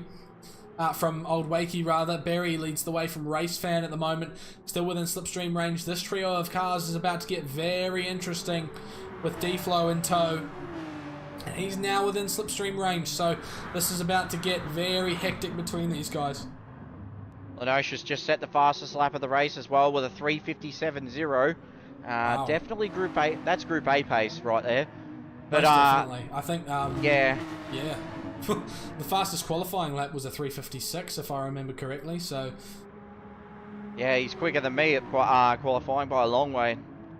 But the big thing at the moment is just D-Flow is going to have a big look up at RaceFan. Oh, I'll tell you what, he's trying. This is going to drop them a long way away from Berry, though. Berry's looking very comfortable there in P3. D-Flow needs to get by RaceFan as quick as possible now, because RaceFan has proper lost Berry. Ricky Bobby into the pits with 6 minutes to go as well. I'll tell you what, RaceFan's struggling with that rear. The tyres are definitely very sad, especially that rear left. Well, Berry is skipping away. This is going to be it. This is going to be the overtake that breaks RaceFan's race. Here we go. D-Flow. Oh, he goes for the bump draft instead, so he's being a bit thoughtful here. Perhaps he'll overtake the second time he gets a run. No, he goes for the push again. No, I think he's just looking to set it up. No, like he's a lifting shark. and coasting. He's being very careful here. This is quite interesting because I think his best decision would have been to go by. Because you can see clearly RaceFan's lacking some serious pace here. Because he's got worn out tyres. And of course, D-Flow's got near new tyres at this point. There we go. Looks to the outside of RaceFan. Lenosius has got a penalty. And he's behind too. And he's behind Old Wakey, so he's hit one of the chicanes and lost the penalty. Oh, wow. This could break his race. He has to burn it here. This will be the end for him. He might do what he did before, though, and just do it towards the end of the corner and really try and minimise the time lost. There we go. He went for a little bit of a run. Has he burned the whole penalty? No, he hasn't. He's still got 2 tenths. Oh, wow. He's failed to burn the penalty. That might come with an invoice later, but he'll have to burn the rest of it in the next burn zone. Tell you what, this might be Christmas to Old Wakey at the moment, but he won't be happy about this penalty burn. No, that should have absolutely broken the slipstream there for Lenosis. So I think Old Wakey's going to be entitled to feel a little bit hard done by that one. That's an incorrect penalty burn from Lenosis for sure. And it's going to seriously alter the pace of the race. D-Flow now in P4. Yeah, went for the overtake on Race Fan on the Mulsanne we saw before, and now goes in chase of Berry in P3. So can Deflo from last place get onto the podium here? I dare say he's going to be within half a shout easily. He's got very strong tyre life compared to Berry. Berry with the one stop. It's a very brave move. He's doing a very strong job of it. He'll make it home on fuel easily, but he's going to have to put up a Herculean fight against one of the true quick attackers of the league. Well, as a teammate of Pruski, I think he's got every bit of advice for defending in the book on hand at a moment's notice. So this should be a fantastic battle to the end. Just under a second is the gap. They're still out of slipstream range as Deflo. So he's still going to have to catch him before he goes for a move. They've got one more lap to go after this one. The last lap of Gran Turismo Sport and Season 5 of Sector 1. Bit of an emotional one, to be honest. We've been here for a very, very long time now, about 3 years overall, including the Terrell House days, of course, and the Supercars. But yeah, we've had some very strong 5 seasons here in Sector 1, of course. We've seen Champions Crown, we've seen Heartbreak, and we've seen some absolutely epic racing over the last 5 seasons. So strap in, guys, enjoy this last round because, well, we're going to miss Gran Turismo Sport, excluding the glitches, of course. Yeah. Oh, there's a certain love you're going to have for them, of course, I think. But, oh, Lenosius has got another penalty! Oh, wow. Half a second again, and he still hasn't burned that 10, so he's got 6 tenths to burn. Oh, I tell you what, he's got to do it. I think this has ruined his race, though, because he's obviously failed to burn those penalties, so I think even if he beats Wakey, he's not going to outscore him here, so... No, and just keeping an eye on Berry and Deflo right now. Berry's actually been able to maintain the gap to Deflo. Berry may just hold on. As well. Just checking the tyre life at the moment, and the front's on Deflo's car. Very sad compared to Berry. Berry's got a lot of front end grip. And just checking on Race Fan, and yeah, Race Fan's just completely dropped off the face of Deflo here. He's got a half-second penalty, but he's got over half a second penalty, but he's got 5 seconds to DJ, but DJ's on much fresher tyres, and I'll tell you what, DJ could finish 5th here. That'll be a Herculean comeback considering lap 1. Yeah, if Race Fan runs out of fuel, that could be a very interesting finish to the race, although a lot of that last sector is on the brakes, so I think he might be okay, but he has to get that run to the line still, so 3 seconds now. Race Fan's really feeling the pinch, I think. The battle up the front's still continuing. Lenosius has burnt 2 tenths. He's actually just burned another 10th there mid-corner, but the pressure is on at the moment. Oh, I'm not sure about this. This penalty burn situation for Lenosius is really going to hurt. I think the stewards are certainly going to look into it, and old Wakey's probably entitled to feel a little bit hard done by at this point, but he's still got to defend like nothing's happened. He's got to just act like there's no penalty issues at all. Down to a 10th now. Oh, into the back contact! Of Wakey. Oh, Wakey pulled it up, but gee whiz, that was a huge hit. Yeah, wow.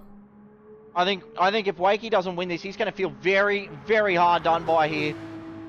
So it looks like Wakey braked a little bit early and Lenosius braked a little bit late because old Wakey didn't end up off track there. Well, this battle's getting very close. There's a bit of contact on the way through there. Old Wakey settles into 2nd position here. Keep it clean, boys. Keep it clean. This is the last lap as well, and Lenosius has retaken the lead here. Looks to the outside of Indianapolis. Is he going to get a move done into Arnage? Into the Porsche curves is going to be the last opportunity for old Wakey here. He's got to get a run out of Arnage. Here we go. Gets sideways. Oh no, that could be curtains for old Wakey there. Gets sideways on the exit of Arnage, and he's lost a lot of time to Lenosius there. Lenosius attempting to break the toe as well on the way down. I tell you what, there's still time coming out of Lenosius because Wakey is definitely Porsche pushing. Curves, definitely, but he has to be inch perfect here. I'll tell you what, this battle's been fantastic all race, but just this last lap or two, it's been very questionable. And then Berry has got Deflo side by side with him as well, and Berry's run wide as well. Deflo's going to make up the move. There we go, Deflo up to 3rd. Old Wakey, he's not close enough to Lenosis to go for a move. This might be it. Are either of them potentially going to run out of fuel at all? No, they're going to be getting home quite comfortably. Lenosis is going to take the win, but there's going to be a big asterisk next to it. Old Wakey with a fantastic drive ends up P2.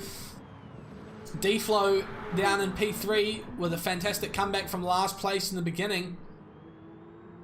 Finishes on the podium here in his last race on GT Sports Sector 1. Oh, and we've had a spin from Barry as well. Will he get reset? I think he might. Yeah, he will. Oh, is he going to lose out to DJ? DJ's going to get him. P4. DJ gets P4 at the line. That's disaster for Barry at the very last moment. Wow. Race fan in P6. Looks like he just about ran out of fuel. Black Project P7 and Ricky Bobby will come home in P8 with a large amount of penalties, unfortunately for him. He's had a bit of a shocker towards the end there. Couldn't quite defend from D-Flow and then lost out later on. I'll tell you what, though. He's on a purple sector. Is he? He is. He's going for the fastest lap of the race. Fresh tyres, low fuel. And he boxed on the last lap, didn't he? Or the second to last lap? Yes, he did. He did. He's got the penalty, but I'll tell you what.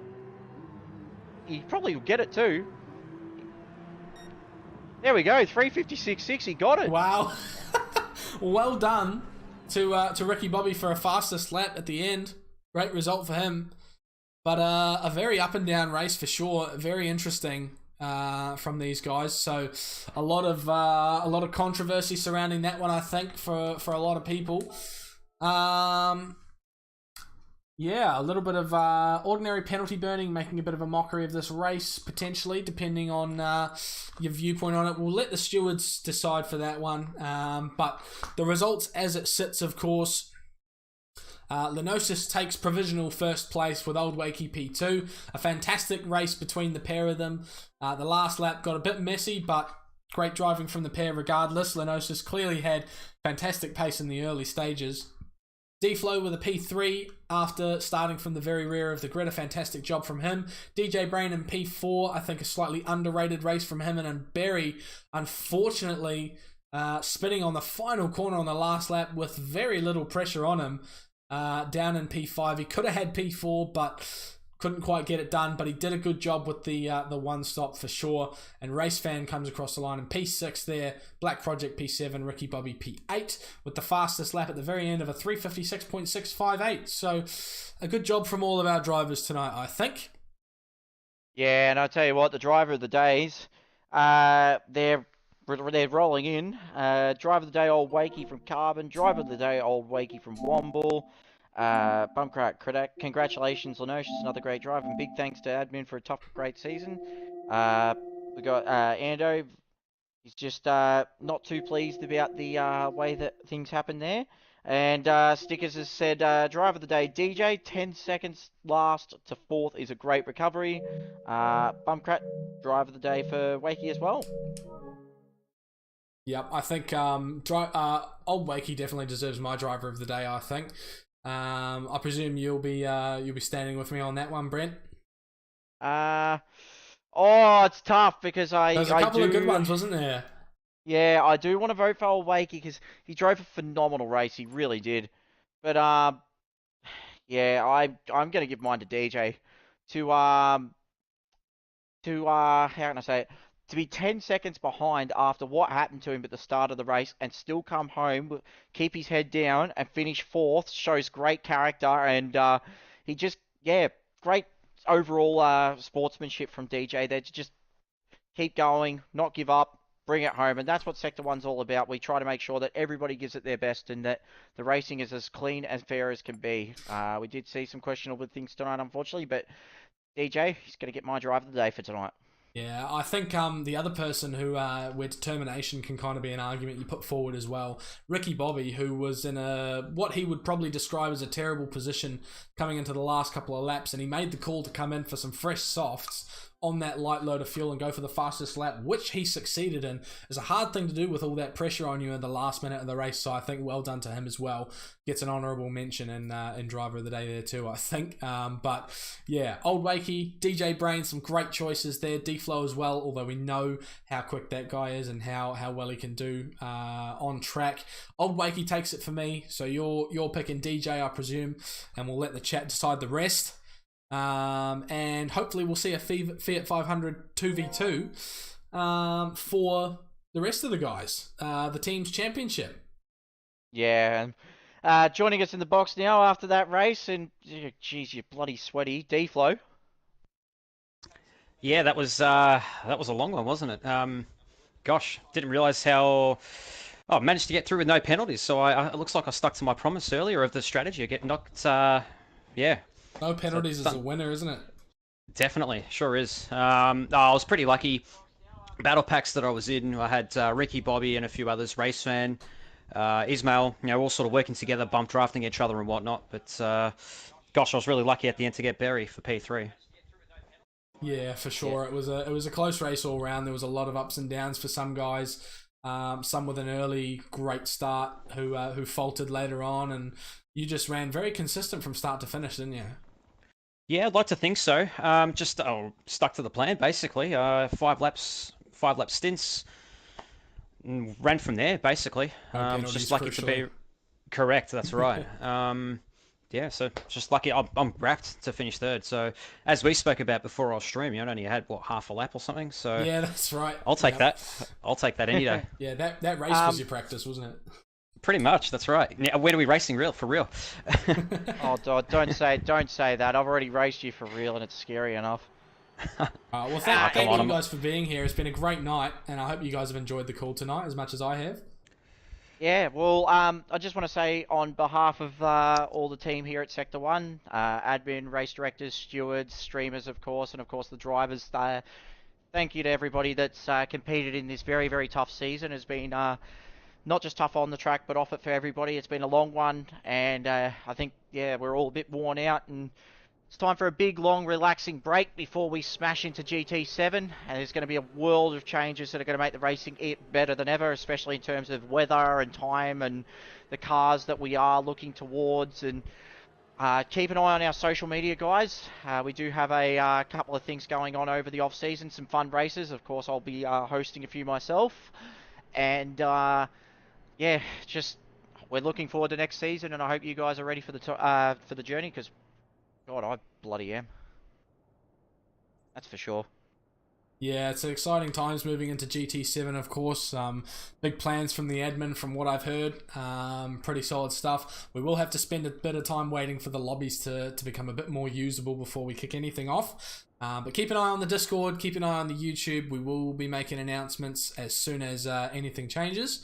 But thank you guys for joining me tonight. It's been a pleasure commentating for Sector 1 for the last, just about year, and however long you guys have been around as well. It's been really good.